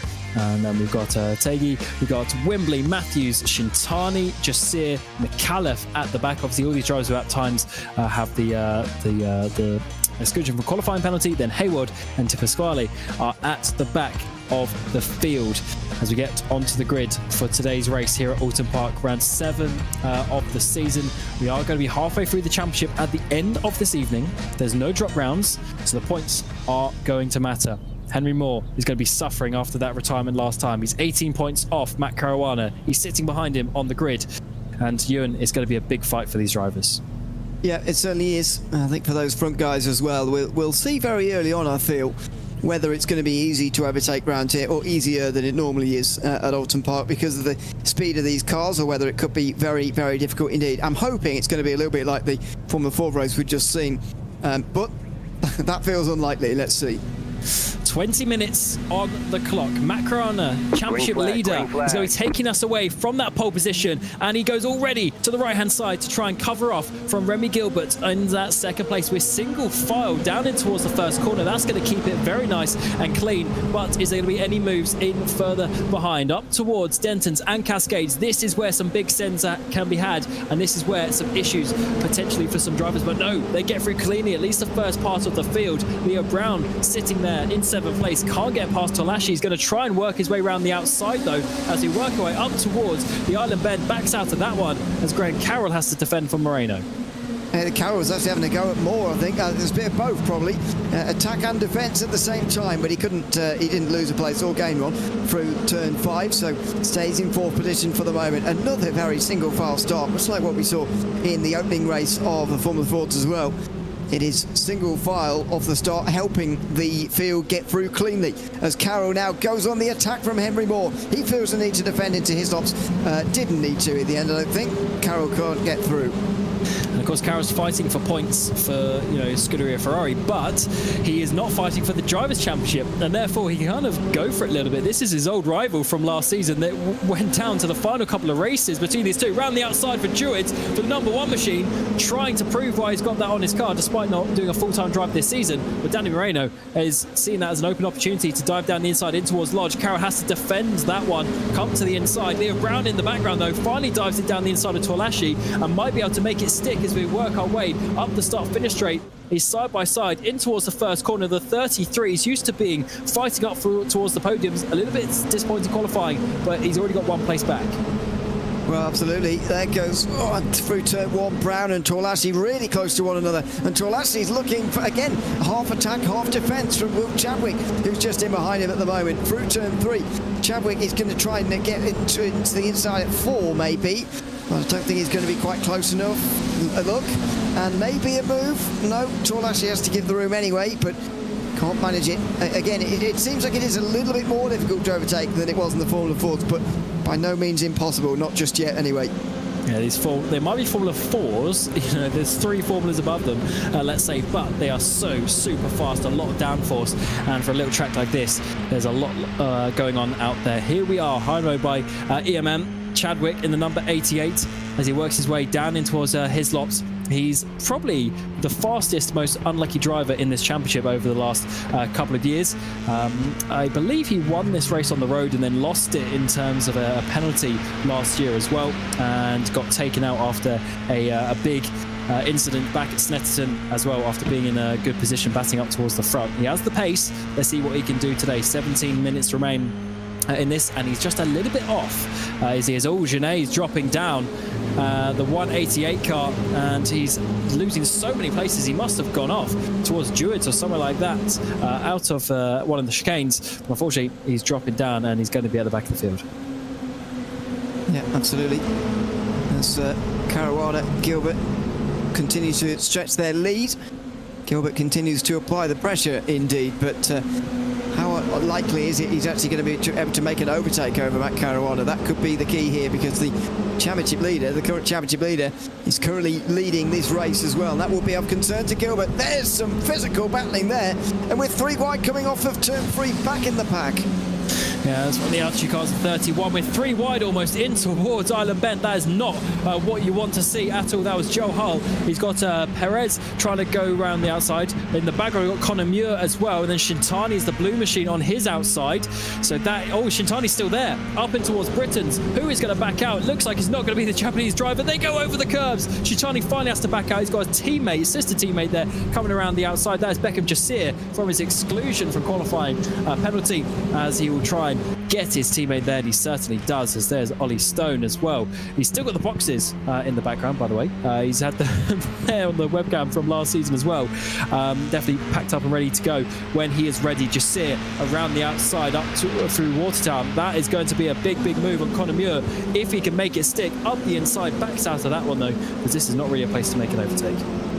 Well, you might have to take the chances that when they're presented to you around here, to be honest. Depends just what a situation you get yourself into here, as there's a look there, but obviously no move into the final corner this time round. Gilbert gets very close to Caruana, closest he's been, I would say, towards turn one. Henry Moore this time round, setting the fastest lap of the race. The three of them breaking away from Graham Carroll, and indeed everybody else in this field as well. I'll reiterate what I've been saying for the last 2 weeks now. These three are the ones to fight for the Drivers' Championship. Nothing to separate them at the moment. Yeah, that is such a close battle. And we saw earlier Henry Moore battling with Graham Carroll, but he's pulled away and he's now on the back of his teammate. Top three in the championship, in championship order as well. Carroll not able to hold on. It's only going to be a 3-car breakaway, I believe, as it stands. Carroll's certainly not forgotten how to drive, but maybe just a little bit out of touch in terms of this car on this track after not doing the first couple of rounds this season. Let's see how he can manage the tyres over the course of the race. Henry Moore's looking very, very calm and collected at this point in the race, and I think they're going to be quite aggressive at some point. They've got the two-man advantage as well. It's 2v1. This is both for the drivers and the constructors title, and of course the constructors is where they get the prize money as well. So that is going to be the important factor for the team, trying to get that, and of course the obviously all the prizes that come with it. A little bit of a mistake there from Moore, but doesn't lose any time. Fiddling with the left-hand side of his headset for some reason. Not entirely sure why he's doing that at the moment, especially on so close to the exit of a corner there. But anyway, hopefully that's all fine. And he's just talking to his teammate Remy Gilbert about their plan of attack here on Matt Caruana. You'd imagine it will come at some point, so there's quite a long way to go in this race, 13.5 minutes, so it doesn't have to be urgent, but they can't follow him all the way through like this, right the way to the end of the race, and hope that the reverse grid race is going to be where they gain their points back again. That would be a silly thing to rely on, I feel. Got to see what you can do in this race, but as I say, there's no urgency just yet. And Carroll's actually catching up, so I thought they were going to pull away from him, but Carroll's kept inside the slipstream and he's just closing in, hundredth of a second at a time, and it is going to be a 4-car battle, and even Moreno and Leo Brown are going to be there, aren't they, in a few laps time. So we are going to be back into one long train as we get to the mid part of this race, and let's see what comes up from this. Matt Caruana, by the way, what an improvement from this driver over the last couple of years as well. This very track had a certain incident and has just since then served his penalty and then came back with flying colours. Was so fast last season, and then of course is leading the championship overall after the first 3 rounds of this season. So this is the turnaround that we want to see. This is the improvement that we want to see from these drivers, and now he's fighting for a championship with 2 of the fastest drivers out. Yeah, absolutely. As I've always thought, actually, he's a very strong driver, actually, Matt Caruana. We've seen him in plenty of events in the past, and especially MS UK as well. He's a very strong driver, so not surprised, as I say, to see him up towards the front. He's got 6 wins currently in this championship, by the way. Only 1 behind Henry Moore and 2 behind Luke McEwen, who have got 2 of the most in this series. We're looking to take number 7 here tonight if he can, and to be honest, he's looking good value for this race lead at the moment. Although he's under a lot of pressure from Gilbert and Moore, they've shown absolutely no signs of passing him, which is the key. Yeah, is that because they're not able to, or because they don't want to? That's the important factor. I think you're right, it's a little bit more tricky than the Formula Ford 1600s to get by, but I do think that Gilbert is just biding his time. But look at the train of cars behind him. Look at the train of cars. Moreno and Brown, they're basically there. Carroll already is there and just needs to find his opportunity to try and get past, really, and that is going to be the next strategic point. These races, they may be 20-minute sprint races, but there's enough time that you can have a little bit of play, a little bit of to work around the issues. And the first one that Carroll needs to do is to try and get past Henry Moore. He tried it a couple of laps ago, but wasn't able to make it work. Nope, not for the moment. Still going to be probing though here. They all are as they run in this group. It's absolute stalemate at the moment for the top 9 who are all counted as involved in this. At least there are no gaps more than a second in this top 9, but you can tell that the pace at the front is getting a little bit slower because of the way that it's bunching up a little bit there. Carroll being able to catch up. Wouldn't be surprised if Danny Moreno gets properly close to Graham Carroll in a moment as well. And that is a sign that the pace at the very front from Matt Caruana is diminishing slightly. So it's an important question you raise about whether they're biding their time, Gilbert and Moore. Can't overtake or won't overtake is a key thing for now. I definitely think this is going to explode at one point. They're not going to sit there, and we're already halfway through this race. So they are definitely at that point where they're going to be getting a little bit impatient. We're already seeing Graham Carroll there. He's getting close. His teammate Gergo Baldy is trying to make some moves in the background as well, as he has his battle. He's got Herman obviously just up ahead of him. E. Smith as well, who's dropped down from a solid qualifying, unfortunately. But here's Smith in the 2-1-4 machine, as we have Aston Martin versus Ferrari versus BS competition at this point of the race. Baldy having a bit of a look to the inside, trying to make a mistake from the driver ahead, but not happening just yet. No, not for the moment. Maybe it's a story being repeated up and down the field at the moment. We've been focusing on these leaders, but even through the midfield and towards the back, it's looking pretty difficult at the moment. Even when you're less than a tenth and a half behind, Gilbert is here. Caruana finally now, though, feels the need to defend. Into the final turn with 9 minutes to go. This is going to bunch up the field even more. Danny Moreno and Leo Brown are now in this group at the same distance, and here comes Gilbert for the lead. Around the outside, it's going to be, maybe this is go time. 9 minutes to go, just over halfway of this race. Tries to get the up and under, get the momentum. This might not be the overtaking opportunity, but it might slow Caruana down as we work away onto the Lakeside Straight. And now through Cascades, actually Caruana's positioned his car absolutely perfectly there. Down this back straight, it's long enough for a slipstream. Is it long enough for an overtake though? Through Island Bend, not enough. Caruana putting his car in the perfect place to hold on for now. The issue is for Gilbert is that he's got more in behind who's under pressure from Carroll, and at some point he might need to open up some space. But this is a full-on train now with Moreno and Brown. Top 6. It's going to be 7, it's going to be 8 cars when Tolashi and Chadwick get there. This is going to explode at one point. Someone's going to go for a move, make a bit of a mistake, open up a door, open up an opportunity, but not yet. And the reason why it is pretty almost definitely going to happen at some point is because Remy Gilbert has got that bit of insurance policy there of his teammate being right behind him. Normally when you're in this group, even if you're in second, you fear losing all of those places in one go, attempting to make the move for the lead. So it does rather put you off actually trying. But with your teammate right there, he's got the absolute sort of confidence that he will not go all the way down the train if he tries to make a move. Obviously a crash with Caruana would change that, but he's in control of that. It's very much a case here of, you know, do whatever lines you want to, try however you want to, because at the moment if you're Henry Moore, you're going to reassure your teammate that he's not going to overtake him. And if anything, Moore will be willing Gilbert on because he'll be hoping that allows him to get past Caruana as well. Indeed, and this is really getting so tight between these cars now. We're seeing, yeah, what's that, 6 cars in a row, 8 cars if you involve the next 2, and they're getting close. They're getting so close. 7 minutes to go. I want to see someone have a big send down the inside. They're being too nice and too polite at this moment. They're waiting for a mistake from another driver, but the level is so high that basically that's not going to happen really, or very unlikely. So we have to wait and see what is going to happen with someone making a move, someone being proactive as we work our way down the back straight. Once more, championship order for the top 3. Graham Carroll, you know, having a guest appearance, getting himself involved. Moreno, he's 5th in the championship, 5th position. Is Leo Brown the one who's losing the points and needs to try and work his way up? But it's so difficult. Look how much he's pressing as he goes through Knickerbrook. Yeah. It's what you've got to do at this circuit. You've just got to keep pushing on, keep pressing as much as you can, and hope that an opportunity might well present itself. Gilbert may start. I'm not sure he'll be entering his thoughts just yet, but centering mine, whether he's seen that best opportunity already passing by there when Caruana went on the defensive through the final turn, and Gilbert had a chance here as they were side by side across the start-finish line. Was that his only chance, or is he going to get another one here? There's certainly, it's not all out action this race, there's not much doubt about that, but you know, there's a lot of tension at the front of this group, that's for sure.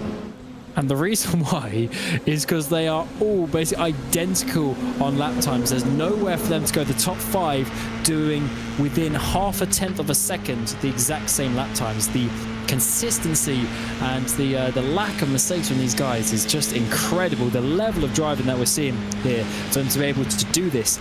If there was a complete mismatch in talent, we'd be seeing drivers drop off the back of this train and make mistakes, go wide, but they are just on the racing line doing qualifying laps every single lap time. We are literally about 3 or 4 tenths off the qualifying times, so that is the speed that we are going at this moment in time. Danny Moreno there in the 26 for TC Sports, having a look, trying to find how he's going to go through there. He's concentrating very hard as he works his way through the chicane, trying to nail every single apex. But once again, it is perfect lines from the 4 cars ahead. I'm just not sure what he can do at this in this part of the field, to be honest. He's going to find it very, very difficult to really get involved, but he does need to if he's going to make a charge back to those front guys again. He's currently 58 points away from the championship lead, the Drivers' Championship lead, that is, and 5th place with all, 3 of the 4 ahead of him. Finishing ahead is not ideal. There's Will Chadwick looking down the inside of Torlashi. He's giving up any hopes of staying with the front group, and why wouldn't you if you're an 8th? You're not particularly worried about that. You're worried about 7th position, and that's why he went for that move into the final corner there, but it was unsuccessful this time. Oh, he goes wide there through Old Hall. He wants Torlashi to get on the back of Brown. The issue is he's about 2nd behind, so he's not really in that top 6 battle. It's 6 cars and then 2 cars. That they want to be all 8 up there towards the front, and then Chadwick can look to make a move, but before that he might as well sit in behind and try and push his way forward. The issue is Torlashi maybe doesn't quite have the pace of that top 6 as it stands. 4 minutes remain in this session, and the quality of driving that we're seeing out towards the front is absolutely remarkable. Not a single mistake being made from these top 6, top 8 drivers so far in this first opening part of the race. So close to the barriers they go, but everyone keeping it on the track. Matt Carana, he's holding on to the pressure in behind, and we're seeing the 77. That's Henry Moore going defensive. He feels like he's got to defend from Carroll as it's just a few laps to go. Yeah, that's going to be good news for Gilbert in one sense, that Moore is going to be doing the defending and effectively the rear gunner work for him there, but he's got to try and drive home that advantage now that he's got that bit of freedom that he's got to try and overtake Matt Caruana and make a better attempt at taking this race lead. Carroll wants to get on the podium here, and he's got a good run out of Druitt as well. I'm not sure he's very interested in making the move. He was barely concentrating down the straight, but here he comes into the final corner, making the one for 3rd place. Super close, can't quite do it though. I love that from Carroll, who's to the left-hand side of the track, more half defended. So it's like, okay, I'll just send it down the inside fully.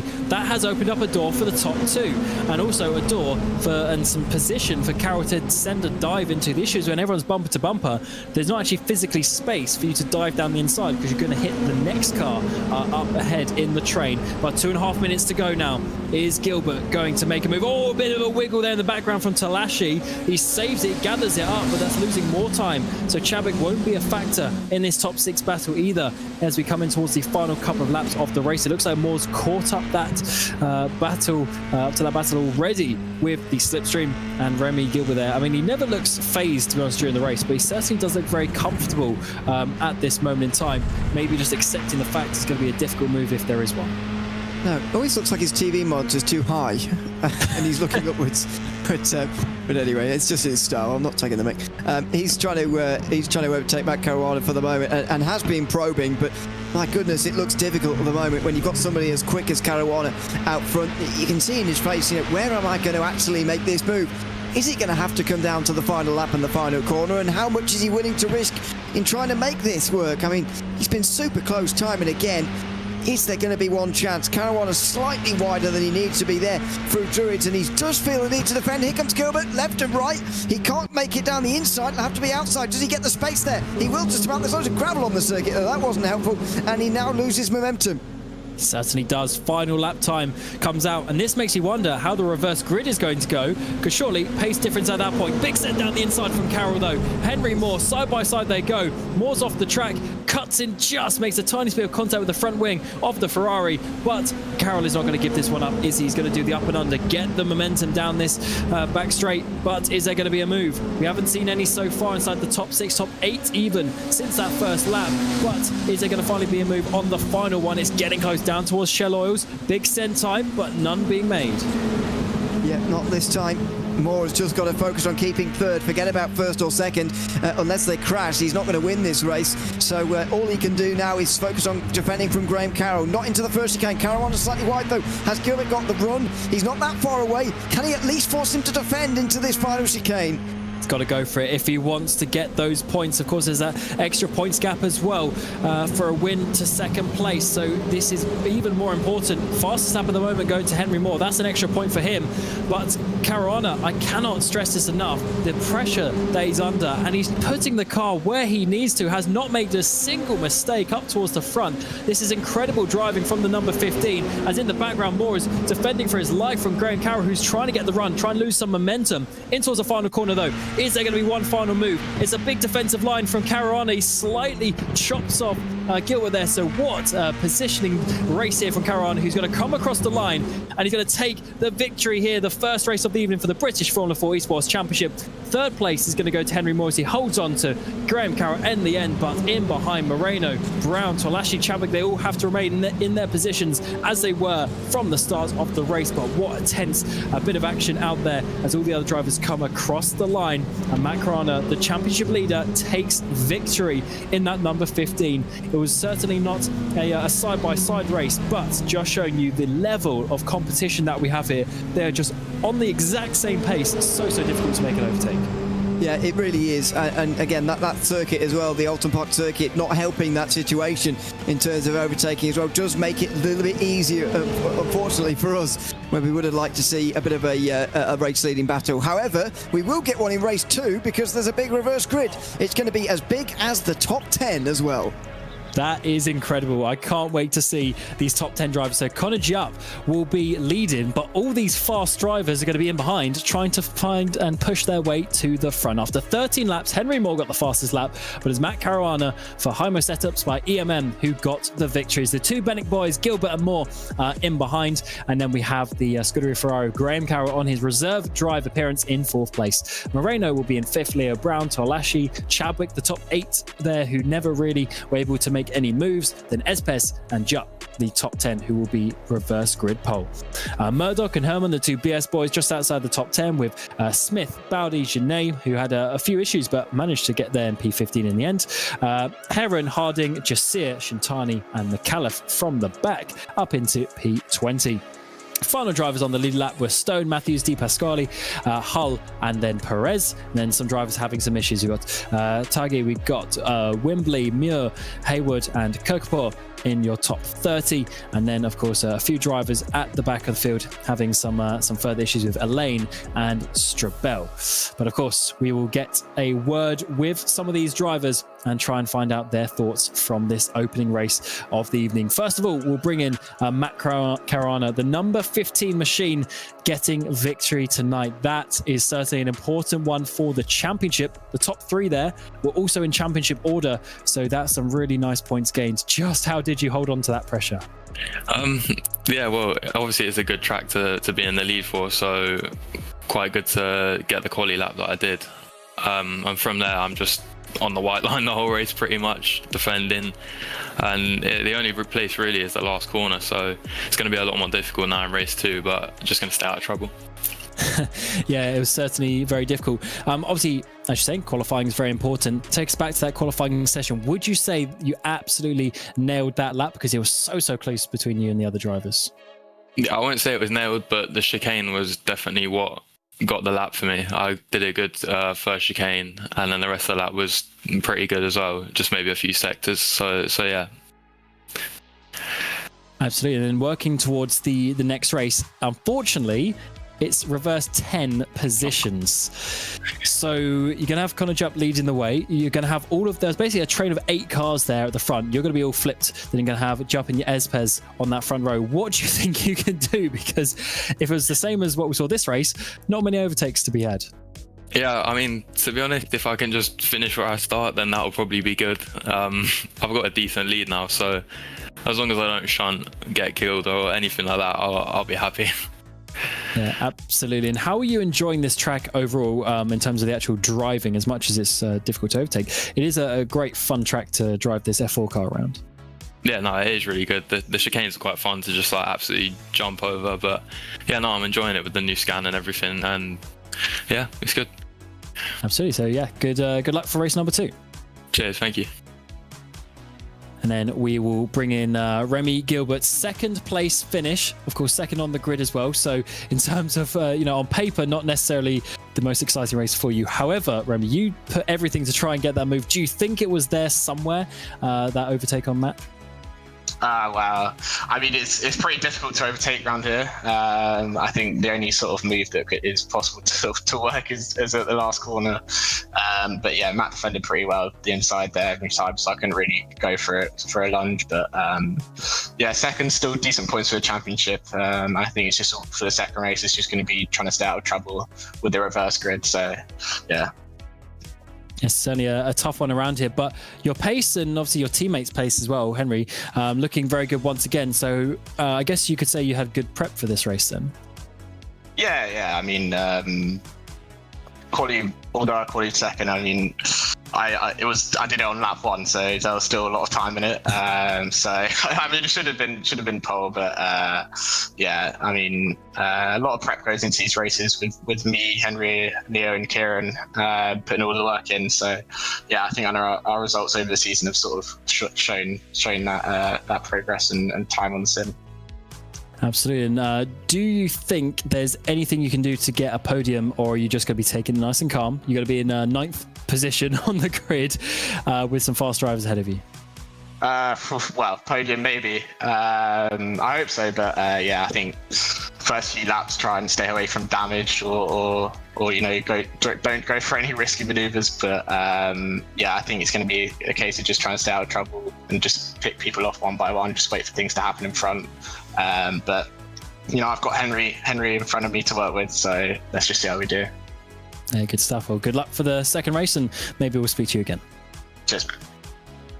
And then lastly, we will bring in Henry Moore, who, of course, had an unfortunate retirement back at Snetterton, but your comeback swinging, a good performance in qualifying in 3rd place, but Henry, just not much you could do there in terms of your teammate ahead. It was more so focusing on not being overtaken by Graham in behind. Just how was it having your old rival back next to you? Yeah, no, it was all right. I wouldn't necessarily say my performance in quali was good. I lost quite a bit through the first chicane, I think about 2.5 tenths, so yeah, not ideal. Would have been a nice lap. But yeah, just helping Remy, giving him a bit of space to try and go for Matt for the lead, and yeah, it didn't really work out. There's not too many overtaking places here, and when you got no drop rounds in the championship, you can't take too many risks. So yeah, I think it's still a good job, 2nd and 3rd. And what are your thoughts on how this second race is going to go? There's a lot of fast guys around you and some important points. To be honest, we're halfway through the championship now. So are you going to take any risk at all? I think we'll have to wait and see what happens, really. These new curbs at this track are pretty deadly, so you can't really go too wide anywhere, really. Otherwise, you'll just bottom out and either spin or literally go nowhere. So yeah, will be interesting. Should be good to watch for everyone watching and you guys commentating on it. So yeah, we'll see. All right, well, good luck. We see you're practicing already. So yeah, enjoy the final few laps, and then we'll see you on the grid in a few moments' time. Thank you very much, guys. See you soon. All right, and then we will go back to some analysis of that first race, Ewan, because there wasn't much in the way of overtake, but we did see Graham Carroll trying to get a little bit involved in that battle with Henry Moore. Wasn't quite able to do so. So do you think there's going to be any difference, though, now that we have a bit of a reverse grid? I feel like when they're in qualifying order, the driver head still has that, couple of hundredths there in terms of pace potentially, whereas now they're reversed, they're going to be bunching up a little bit more and maybe some opportunities come. Yeah, or at least it's close enough between the two to sort of, keep them single file as they were. Pretty much all of them they're saying they could have got more out of qualifying, which is how these sessions go, isn't it? That's why we limit the laps to the short session that we have, because it does shake up the grid a little bit, but when you are that close, it's very hard to overtake once you're in that position that they were. I do think this second race will be different, though. I think you're right. I mean, not only the difference actually in terms of speed being slightly bigger, which will help, but also the need to overtake as well. I feel like you are sort of almost pushed on mentally by the fact that, Gilbert's, for example, going to start 9th in this second race. In the first one was 2nd, and in the back of your mind, and that's not the forefront, but certainly in the back of your mind, you're thinking, well, 2nd's still all right, even though I'm finishing behind the championship leader. It's still fine to finish in 2nd place, but 9th won't do as far as the finishing position goes, and you're trying to win this championship. So that will certainly be in the back of his mind as well. And when one bit of side-by-side starts to happen, especially at the front, it does actually sort of act as a catalyst to get everything else moving as well. We just never really got that in the first race, which was a bit of a problem for us. Never really got that initial side-by-side, which sort of creates everything else. So this second race should have that at least. Yeah, the drivers, we saw Moore and Carroll get a little bit side-by-side. Times we saw Caroline and Gilbert as well, but they never went, as you say, that full side-by-side. But what it does leave us is approximately about 19 points is the lead for Caruana in the standings. So he is looking very nice at this point.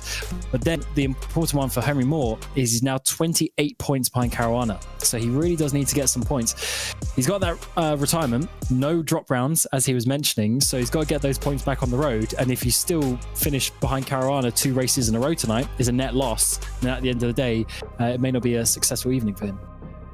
Yeah, absolutely. I think especially after that first race, now the target for anybody who's hoping to win this championship has got to be to beat Caruana. Now, with a race 1 victory, it's very hard to sort of overturn that in terms of a points deficit that you have now got, because that's already set in stone now. He's already going to gain those points. But you can at least alleviate that, at least sort of write this round off and say, we're even after this round by beating him in this one, and go forward into the second half of the season with not too big of a gap, because even after that win, Caruana doesn't even hold more than 20 points over Remy Gilbert at the moment. So it's far from a big lead. Yeah, I'm worried a little bit about Leo Brown, because he's now about 51 points off. He's only had 2 podiums this season, whereas, for instance, Gilbert, he's had 5 out of 7 races. Caruana is the same, 5 out of 7 races, and more as well. They're all on 5 podiums, just 2 for Leo Brown. He's dropping off a little bit, and for the Driveland racing, yeah, definitely he needs to improve a little bit if he wants to be really fighting for this championship like we know he wants to.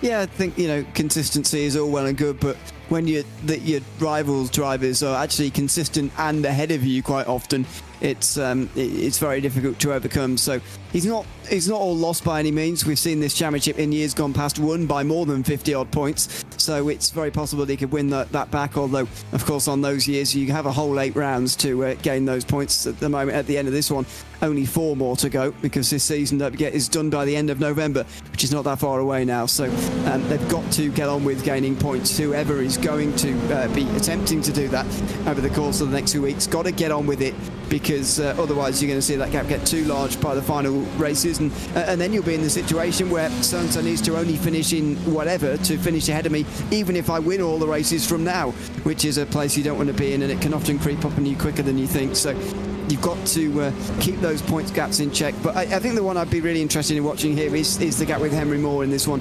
Henry's got to gain some points again in this round, because 28 is getting a little bit on the large side for a deficit now at the halfway point in the season. Certainly, and as you're saying, halfway point after this race coming up tonight will be halfway. We've had Donington, Thruxton, Snetterton and Oulton. Then we go to Silverstone, Knockhill, Zandvoort and Brands Hatch for the final 4 races. Silverstone in a week's time. We then have a week break, and then we have 3 weeks back to back. So basically in about 5 weeks or so, that's it. Season is over. It's going to be a very fast turnaround, and you have to be really on it. So you have to have your your practice up to scratch as well, and make sure that you're having the pace that you want. A minute to go in the warm-up session between the two races. Not like the drivers aren't warmed up, but just that they can get used to these slightly different conditions. We saw a bit earlier the graphic come up. We are simulating the 22nd of June, so a nice summer's day out there. No rain by the look of it, just the sun and no clouds in the sky as we work our way through this part. This corner, Ewan, actually, Cascade seems to be causing a couple of issues here and there.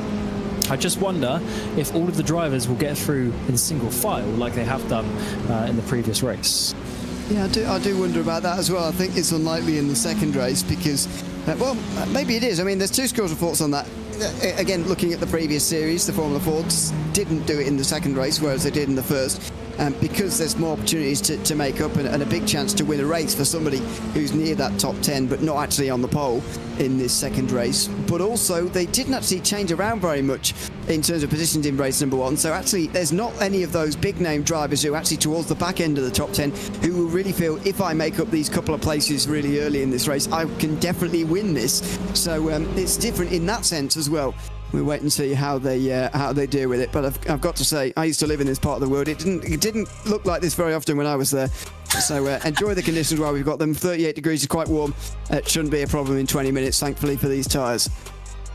It's only, well, I just hope you didn't leave because of the weather, though. But not much choice in that part of the world, as you say. Grid is being set, and we are getting ready to go for round 8 of the season. Connor Jupp, Espes will be on the front row. Chadwick, Tolashi, Brown and Moreno will be your front 3 as we get to the start of the second race of the evening. Graham Carroll, Henry Moore, Gilbert and Caruana, they're your reverse grid drivers. Then we have Murdoch and Herman inside the top 12. Smith, Baldy, Genet, Heron, Harding and Jasir, your top 18.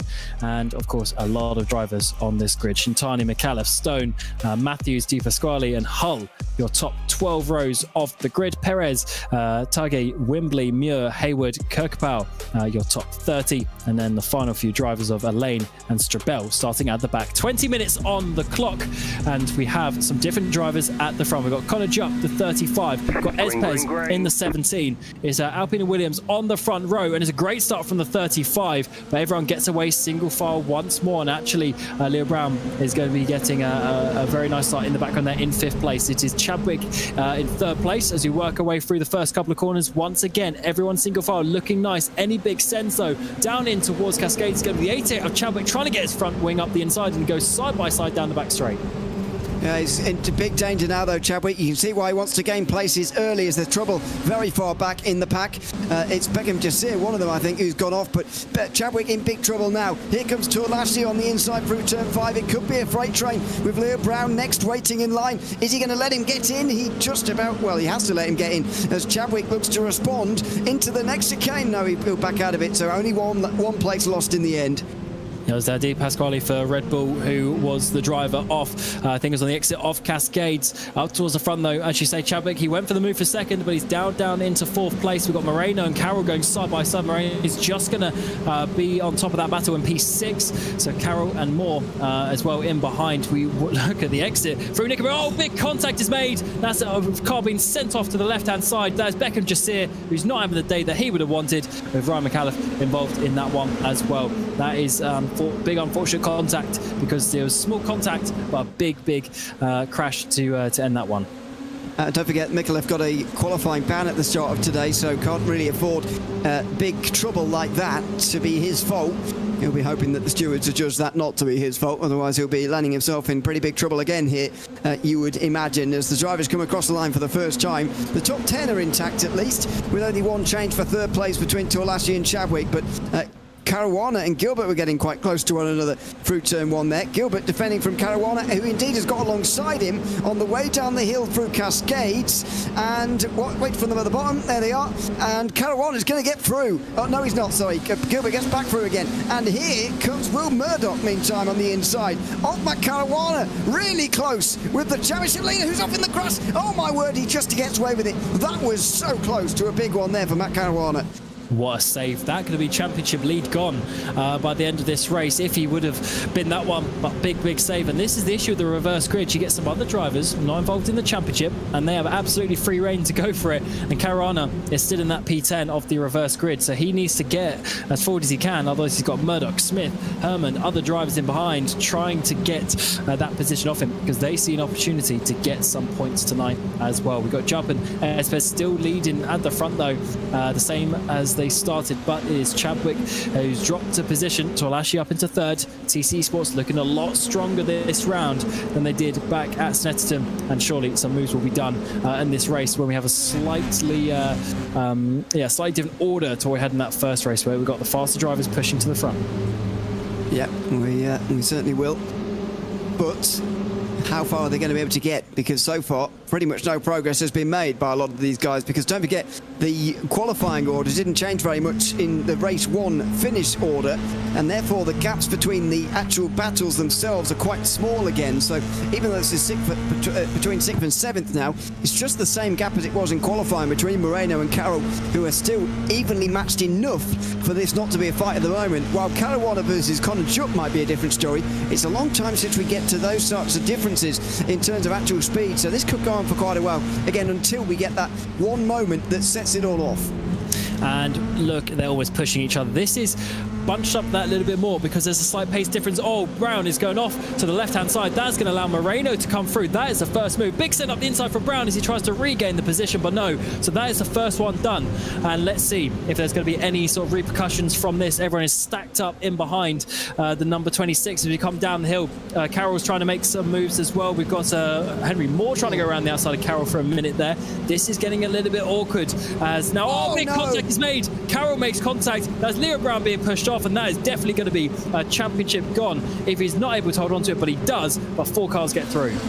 Yeah, and again, it's now set off a whole load of side-by-side. I believe the teammates even are side-by-side here briefly as Caruana tries to capitalise on this by overtaking Gilbert at the same time. He's not going to manage that, although Gilbert has to defend again. He's weaving around here more, not sure why, as he's giving the slipstream to Caruana right now. He's on the outside, Caruana not going to get through, but he go for the cutback instead. He had to do so much defending in race 1. He's on the attack in race 2. He can't get through there, though. He's sort of looking again left and right as there's pit stops in the background. It's all kicked off here. I would like to see that incident between Brown and Carroll, and we will in a moment, because from the first angle we saw, we'll see another angle in a moment, but from the first angle, I think Carroll just almost ran Leo Brown over, and I think Brown was the one, yeah, he did have to go into pit lane there, unfortunately. Yeah, it's going to be big damage. So the 33 definitely out of title contention now. He's already dropped back 50 points and he's going to lose quite a few more today, unless there's a big crash here on the screen with this battle that we are seeing. So we're seeing Connor Jupp still lead, but it's the drivers behind that are starting to get a little bit close. Moreno making a move, opened up the opportunity for Carroll to also have a look at Brown 1 lap ago, but it ended in tears. And yet, that's Carroll didn't really, or shouldn't really have been up the inside Nickeroo there. It is a 1-line corner, but he had the momentum, couldn't back out of it, and it wasn't the biggest contact, but Brown obviously choosing to come down pit road. I think there was space for him, but he just didn't use it really on the right hand side. I know that would have tightened his angle even further, and maybe that would have just delayed the crash to later on in the corner, but I think there was space there for the inside, but he just misjudged that, seemed to run him over. And you know, it's hard to know what to do with a driver who's not really involved in the championship, and certainly isn't going to be a factor in the championship this season, despite the fact he's got reigning champion status, of course, after he beat Henry Moore and Remy Gilbert and Matt Caruana and Leo Brown to the title last season, and they were all there. But I wonder what you do about him, really, because yeah, he certainly ran over a championship contender there, and any championship points taken away, however, is not going to really affect him, as Chadwick and Espes went side by side there. Chadwick third, and Caruana still looking for moves here himself as well. Yes, so it's Espes who's dropped down 2 places. Tolashi and Chadwick have got him on the recent lap, and that just shows you how quickly it can change. And now some space has opened up, which is an important factor in some of these battles. But let's see how quickly they want to go side by side. Up ahead, Espes loses another place. Moreno goes past him in towards Shell Oils. So that is very important. Espes now losing 3 places. Moreno, slowly but surely, TC Esports as well, Tolashi working their way to the front. I'll just take myself off mute. They definitely need to gain some points on Team Penix. in the team's championship standings. So this is the kind of day that TC Esports absolutely need. 209 points behind Benix at the moment. It's a long, long way, but they're both in front at the moment to second and fourth, while Moore and Gilbert are barely hanging on to seventh and eighth. Caruana is looking very, very strong at the moment, I've got to say, showing that it looked like actually he was the weaker driver out of the two when he was defending out front himself, but now he's on the attack. He suddenly looks like the stronger one himself.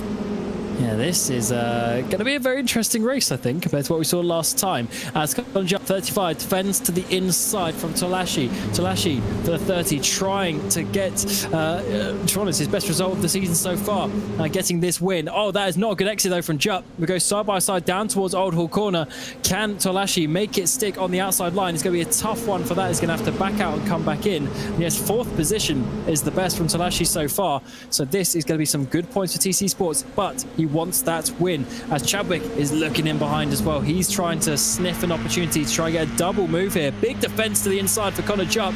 To the outside is going to be for Tolashi. Chadwick is just sitting, waiting, hoping for an opportunity. But as we come towards Shellos, they back out into a single file formation as Jupp defends the inside line. And this is going to be a big job for Jupp to actually defend for the rest of this race in the position that he's currently in, with Tolashi and Chadwick behind. But it may well get easier as the whole group gets involved, because again, Tolashi maybe discouraged from going for something too early with Chadwick so close behind, and same for Chadwick with Moreno so close behind. And there you see it, Jupp shaping for defence, but Tolashi absolutely not interested that time. No, not at all. So the drivers still trying to play it a little bit smart. We are just about halfway through the race by the time we get towards the end of the lap, so they know they've still got time, but we've come into a big train once more. It opened up for a little bit there, but then again, the slipstream and everything, they just all bunch back up, and it's getting very congested once more. This is remarkable. For the lead though, we're seeing Tolashi try to go to the outside, trying to make a move. A bit of a terrible run there, I guess, for a jump through Druids, but not enough to make the move just yet. Chadwick once again waiting for his opportunity, a 3-wide moment if he wants to send it up the inside. He's half thinking about it. This is where he had the crash last year, where he got his penalty, but Jupp holds on once more. Tolashi needs to be a little bit more aggressive to try and make this move, but the 35 is putting his car in such a good position so far. And just remember, Connor Jupp is down in 16th place in the championship. He's only had 2 top 10s to his name all season, and the other one was just about 20 minutes ago. Oh, dear me, he's smartly defending there from Tolashi, who goes right round the outside at turn 4. Again, can't do it. He's got to be careful of outside at 5 because Chadwick's right there. And he won't do that. Moore and Gilbert, meantime, side by side. Or was that Caruana jamming? And Gilbert's gone. Gilbert goes into a spin out of turn 5, and he's going to go into full 360 and get back on the circuit again in 17th at least. There might be damage there, but was it contact with the championship leader, Matt Caruana, that sent him all the way around? And that is a very important moment for the championship. Big points potentially being lost, and you never know when you're going to get them back. Caruana already has a good lead in the championship. He's only losing a couple to Henry Moore as it stands, but if he gains quite a bit on Remy Gilbert, that is going to be a big lead halfway through this standing. As Espes has dropped down a couple of places, so the Williams driver really not loving it. Side by side we go. A little bit further back, was that Carolyn Moore potentially for 5th position? That was incredible between those two drivers. Looks like Carol's weaving about a bit in the background as well as he tries to hold on to that position. Tolashi once again on the outside line, can't find a way through. That's going to open up the opportunity for Chadwick as he come onto the front straight. Tolashi seemed really out of shape there as he came through the final corner, but he's going to be punished. Chadwick goes through and he lets his teammate through there. Danny Moreno goes ahead. This is turning into a good race for Moreno, by the way, as far as the championship is concerned, as he tries to get himself back into contention. 76 points behind at the start of this second race tonight. If he could win it, that'd be huge. So first contact with Caruana, and there's a second bit. So the championship leader might well land himself in a bit of trouble for that. Yes, the 15 was diving up the inside. Henry Moore was involved in that one as well, but able to come out on top. There might be some repercussions from that, especially in the big championship. I wouldn't be surprised if that ends up on the in the stewards' room in a few moments' time after this race. So even if he gains points on the road, there might be some points lost in penalties. Very, very interesting. There wasn't quite room up the inside, but that just shows you the desperation. They said in the interview they weren't going to be aggressive, but when the car is in front of you, things change and you want to start pushing. Very interesting, very, very interesting race that we're seeing here at Oulton Park. The first one was a little bit status quo, but going all over the place a little bit.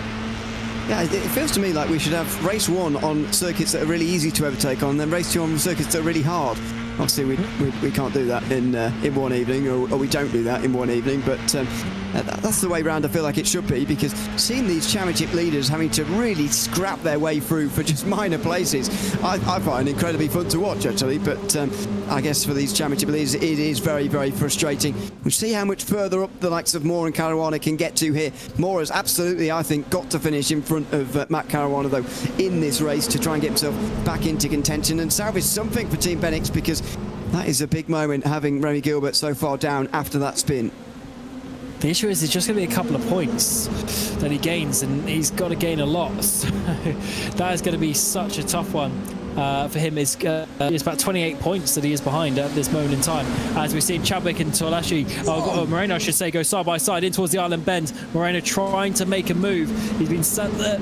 He's been sat there trying to make these places one by one, but now he's got the opportunity to get up into second place. Wasn't quite able to make it happen. Tolashi's now been a back marker for his teammate, as it's going to be Graham Carroll, the fastest lap, who sat in 5th place. Again, that's a good sign for us, I think, over the next 6.5 minutes as we enter the final 4 laps of this race, as it will be at the line. The fact that Moreno is going to have freedom with Torlashi right behind him. There goes Caruana, right round the outside from Moore. We saw him defending into the Hislop chicane, and he's going to be still on the inside by the time they go to Knickerbrook. Carroll's on the inside of Torlashi as well. Where are Caruana and Moore? They're still as they were. Good defending from Henry Moore that time. Oh, Caruana needs to be careful. He doesn't need to do this. Just sit in 7th place, take the points. As you go in the background, there's absolute carnage going on. Murdoch gets past Smith in towards Druids, but that is going to slow down Smith, and now Murdoch actually loses that position back with 2 by 2. We've got Herman Genet in behind, side by side, in towards the final corner. Smith on the inside, Murdoch on the outside, and this is not over yet as we come down towards the first corner. Just another 5 minutes to go for the lead. Oh, contact is made. Chadwick pushes Chop off. He takes the lead, and he's going to take Danny Moreno out. Oh no, they continue on just about. Chopper's gone, but for the lead, Moreno's trying to go around the outside, but Chadwick is certainly going to have some damage, and maybe a penalty coming his way. Yeah, I'm not sure whether that's going to stand by the end of the race. I wonder what he's, at the moment, expressionless. He's just going to be focusing on trying to win this race, because Moreno didn't have a very good run at all off of Cascades, and Carroll's right behind him now. Will he go to the inside at turn 5? Oh no, it's Torlassi. Torlassi went to the inside, he couldn't do it. Moore was stuck behind them as they stacked each other up. Here goes Matt Caruana on the outside. He couldn't get that done quite. We'll see that move for the lead again, but it did look first time round as if Chadwick could land himself in some trouble as well. I really hope that Caruana is going to sit in behind, but I don't think he's going to do so. He's going to try and battle with Henry Moore for a couple of points. Let's see if it's going to work out this time, though. He's going to have to sit in there behind. They were side by side. Back here, Remy Gilbert in P13. He's trying to salvage some points, some decent points from this race as well. And what is this race? Gilbert does get Herman for P number 12. Big move to the inside here from Chadwick. He's got his nose up the inside, but definitely side-by-side into that corner isn't really going to work. And he almost takes out Moreno, who manages just about to avoid. But I think he had contact there last season, got a penalty, and I think he might be getting it again, which is such a big shame, as this is Gilbert as he's trying to hold on with Herman. What a battle there for Herman. P13 on the outside, but he might lose that momentum up to turn 1. Now, Gilbert's been trying to do this for about a lap now. I think he started side-by-side through turn 5 and still hasn't got this done for 12th place as he tries to get whatever he can here from this second race of the day. And Herman's, going to get him on the outside. He's still there, is Gilbert, as he looks at his first outside of top 10 finish this season, does Remy Gilbert. His consistency has been driving him towards second place so far, but he's going to lose points here tonight by the looks of things. And he's still side-by-side. Now finally tucks in behind Herman. I've got to say, I don't think either Chadwick or Jupp actually were at fault for that turn 1 incident.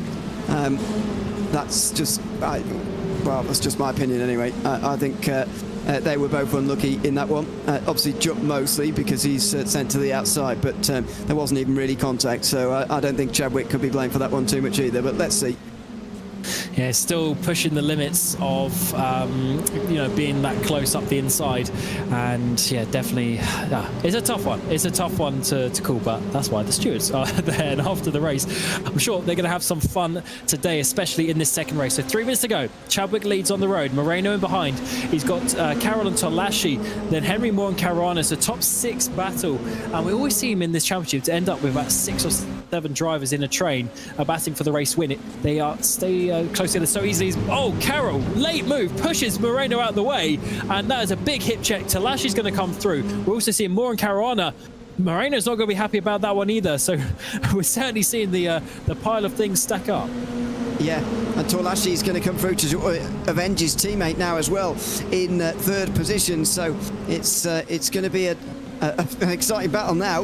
If I was more in Caruana, I would just sit back and hope that they take each other off here, because if you'd have just sat in this front group and just sort of waited for people to fall by the wayside, he would have gained quite a few places by now. You can see that by the way that Henry Moore has pretty much driven this race, and Matt Caruana to a degree as well. Although he did have that move on Remy Gilbert, he's not really made any overtakes other than that, and he's still in the top 5 now. So maybe it's obviously hindsight now, but maybe that is that would have been a good strategy for race 2. Yeah, I think Caruana shouldn't have made that move a bit earlier on, because he's in the same place that he would have been had he not done that. He is trying to go to the outside though, down towards his stops, trying to make a move around the outside, but not enough. Moore holds on, 1.5 to go, so that is going to be 1 lap at the line.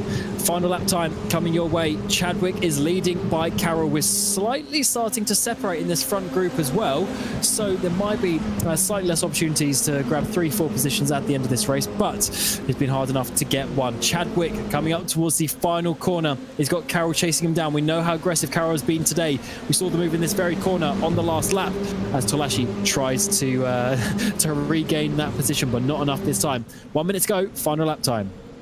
And I don't get the feeling Graham Carroll's just going to settle for second, to be honest. He's been making some very aggressive moves so far to get up through the field, pushing a couple of people out the way, I've got to say. But Will Chadwick is going to be defending hard, and that may not even be enough here. There it is again! Carroll into the back of another driver. I'm afraid that is not the first time in race 2 we've seen the reigning champion into the back of somebody else. Chadwick, a look of resignation than anything else. I'm afraid if Graham Carroll doesn't have a penalty after this race, I'll be gobsmacked. I mean, he just drove into the back of him. He obviously just completely misjudged the braking into that corner. We saw how upset Chadwick was there. He's been, okay, fair enough, but, you know, might have been somewhat to fault at some other incidents tonight, but that was not his fault at all. He was just driving, and unfortunately, the #1 machine making contact. But let's see how this finishes on the road, because this is very important for Moore and Caruana for their championship battle in behind. Torlashi and also Moreno for TC Esports in the Constructors' Championship, getting a lot of points in this race as well. Half a lap to go. Graham Carroll leads. Torlashi is in 2nd place. There he is, trying to make a move. Can he do anything in towards the final corner, or is it going to be Graham Carroll holding on for victory on the road? Big send, almost contact for Tolashi, trying to make something work. He's lost his momentum though, and now Henry Moore is actually going to be getting the run down towards the final corner. To the outside, Henry Moore is going to go to try and do something, try and get a further point of actually it's going to be Caruana. Caruana gets the run up towards the line. This is important for the championship. No, it's not going to be. Carroll wins on the road. Tolashi 2nd place, Moore in 3rd, Caruana 4th, and Moreno 5th place. But there's a lot to be said as to how they will stand when any sort of penalties come to multiple of those drivers. And in the background, Murdoch got 6th place for BS Competitions, Iggy Smith in 7th for Aston Martin as well. That is a good result for them, but what a chaotic final race of the evening here at Oulton Park. Yeah, barely a celebration from Graham Carroll, and there might as well not be, because if that stands, there is no justice in the world. There is a contact with a few drivers. I know it is difficult to overtake around here, almost impossible, in fact, to overtake around here cleanly, as we've seen tonight. But that doesn't give you the right to crash into people, and I'm afraid that's what's given Graham Carroll the win here tonight in race number 2. In the end, the winners from that one, you've got to say Matt Caruana again, probably going to end up as top 3, although we managed to be seeing what is going to be done with him after Remy Gilbert's incident as well. So I've been trying to input some results into the spreadsheet as the night goes on to get a bit of an updated standings. I'm not even going to bother. I'm not even going to bother for this one, because it's all going to change. Stuart Drum going to be very busy indeed. After 13 laps, Graham Carroll got the win with Tolashi and Moore on the podium. So Ferrari, TC and Bennick rounding out the podium today. Caruana, they're a solid 4th place finish, but some question marks on an interesting overtake on Remy Gilbert. Moreno, solid race, but got punted out the way by Graham Carroll, up down in 5th place. Murdoch there, that is BS Competition's best performance so far this season in 6th, with Smith in 7th, Sinead for Aztec in 8th place. Baldy, Carroll's teammate there in 9th, and Remy Gilbert down in 10th place after doing a 360 spin with some contact. Herman got BS Competition an 11th place finish with Kirkapur, and then of course we've got Elaine, Muir and Hull inside your top 15, Perez, Strabel from the back in P17, Harding, Hayward and Wimbley your top 20. Then we have Espez, Tegi and Stone, Matthews, Chadwick at the end there. I mean, he hasn't really been classified, but that's because he was in the gravel on the final lap. Then the driver's laps down, we've got Jupp, Shintani, McAuliffe, Di Pasquale and Leo Brown. He got the fastest lap on P5, but then unfortunately with contact also with Graham Carroll out of the race. Heron and Jasir as well, your top 32 for today's race. Now, this is going to be a very interesting interviews to see what these drivers think after today's race. Let's get your winner on the road, Graham Carroll, the number 1. First of all, great to have you back in this championship, representing Scuderia Ferrari HV Esports. Tough race out there today. Unfortunately, a couple of bits of contact. Do you want to talk us through those and from your point of view? Yeah, well, thank you very much. No, it's great to be back, and honestly, I'm just happy with the quality, right, within the same tent as the front guys, and this is just a big prep round for the World Championship this Saturday in iRacing. So, no, don't get me wrong, I came in here planning to do a few sends. You know, I'm not in a championship fight, so I was going to be a bit more aggressive than I was like the whole of last season. So, I'll put my hands up. Like, there's a couple of moves that were quite late, but people did just shut the door on me at points. The one with Chadwick on the last lap, he's dancing about in the middle of the circuit going left and right, and I went for it, and it was just a massive bit of netcode on my end. Like, I didn't feel it, didn't have a contact on my side, so apologies to him. It's the last thing I want to do is end someone's race like that. But yeah, when someone's not in the championship behind you, I don't think you want to fight them too hard. But that was a great race, and great to come out on top. Absolutely, and overall your pace was great. I mean, it's not like you've forgotten how to drive, of course, in these cars. You know them very well. What was it like being in, especially in that first race, being in such like a pressure cooker? There wasn't any overtakes at various points, even in this second race tonight, but suddenly it would open up and there'd be an opportunity. Was it one of those where you just had to wait and pounce? It was, and I tried on Henry lap 1, and we had a little bit of side by side, and it was very close, and then I sort of lost the toe of it, caught them back up, and then the last lap was very the same. So again, pressure cooker, I've got much pressure, right? I'm here just to prepare for the weekend, really, use it as a test race. And all these top guys in this series are pretty quick, so it's great practice for the weekend for sure. And will we see you in any more races throughout this season, reserving for your team? Let's see. Just take it race by race, and we'll see how it goes. There's definitely one on the calendar I'd like to do, the Scottish one. But let's see. Let's take it round by round. They'll sort of have a debrief, see how tonight goes, and we'll go from there. Yeah, well, certainly, at least congratulations on your pace today. That was very good and exciting action for us, at least on the broadcast. So yeah, we'll see you soon. Cheers. Thank you very much. Bye-bye. All right, and then we'll next bring in Agustin Tolashi, and to be honest, your best result of the season. It was a very interesting race. You started obviously very high because of the reverse grid, but you had the pace to hold on. So you must be very proud of your prep and your pace today. Yeah, thank you all. Good evening to all. It was a crazy race. First race, I was missing a bit the pace, but in the second race, I was quite in the pace that we were practicing. I'm really proud of my work here. I came from 3 DNF in a row, so it's really a good result to start the second half of the season. Yeah, and you and your teammate Danny, you're looking very strong. TC Esports scoring very good points for the Constructors Championship. You are a little bit behind you're a little bit too far behind Team Bennick maybe for the top spot, but Hymo setups coming into today, they're still within reach. So do you think you can beat them overall? Of course, they've only really got Caruana racing at the front. Chadwick's having a bit of a difficult season. Do you think you can get second place? 100%. Like, I think we are doing the right prep every week. Just we missed a bit of experience around here in this championship, but with the team practicing every day, every time we do practice, like, we have fun, and I don't know, it's just like a normal day for now since 1 month ago or 2. So I think we can fight for the P2. Yeah, we are quite behind from P1, but yeah, we can fight with them for sure. No doubt. Yeah, perfect. I like the confidence. So halfway through the season now, and we wish you luck for the second half, and hopefully we'll speak to you soon. Thanks. Thank you. Good evening. All right, and then lastly, we'll bring in Henry Moore, who, to be honest, Henry, I wasn't thinking I was going to speak to you again after how the first race went, but you're back here, you're on the podium.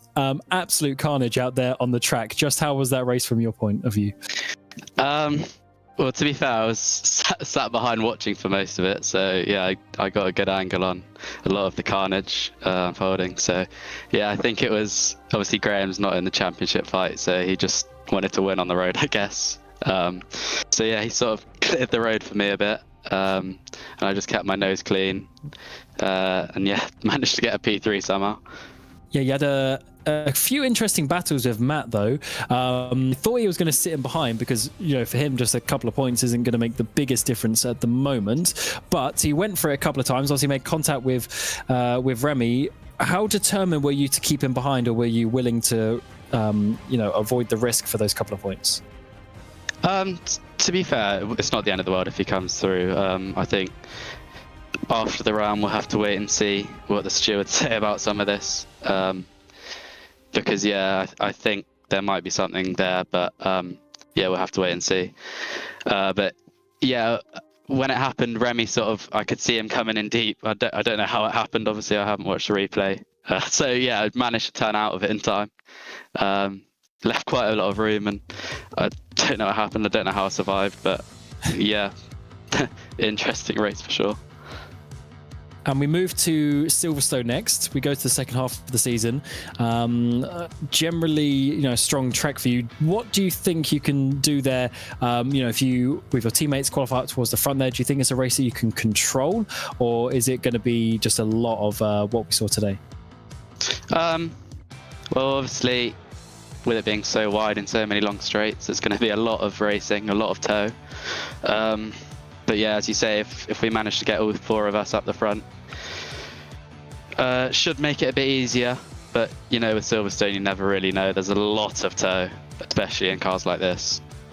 So yeah, it's just going to be about surviving, I guess. I guess. Absolutely. Well, thanks for talking to us, and congratulations. That's a double podium tonight, so good job. Thank you very much, guys. All right, and that concludes the interviews for tonight's race. The 4th round of the season race is 7 and 8 of the British F4 Esports Championship. It has been a very interesting tale of 2 halves. Very status quo in the first race, all action in the second race. I'm sure the stewards will have a busy time tonight. It's been myself, Cam Roger, Ewan O'Leary alongside me, and in a week we go to Silverstone GP on the 29th of October. Lewis McGlade will be back for that one, as well as we work our way towards the second half of the season. It's been fantastic fun this evening. It's been Hugo Louise on the production of this RaceSpot TV broadcast, and until next week, we wish you a very warm goodbye.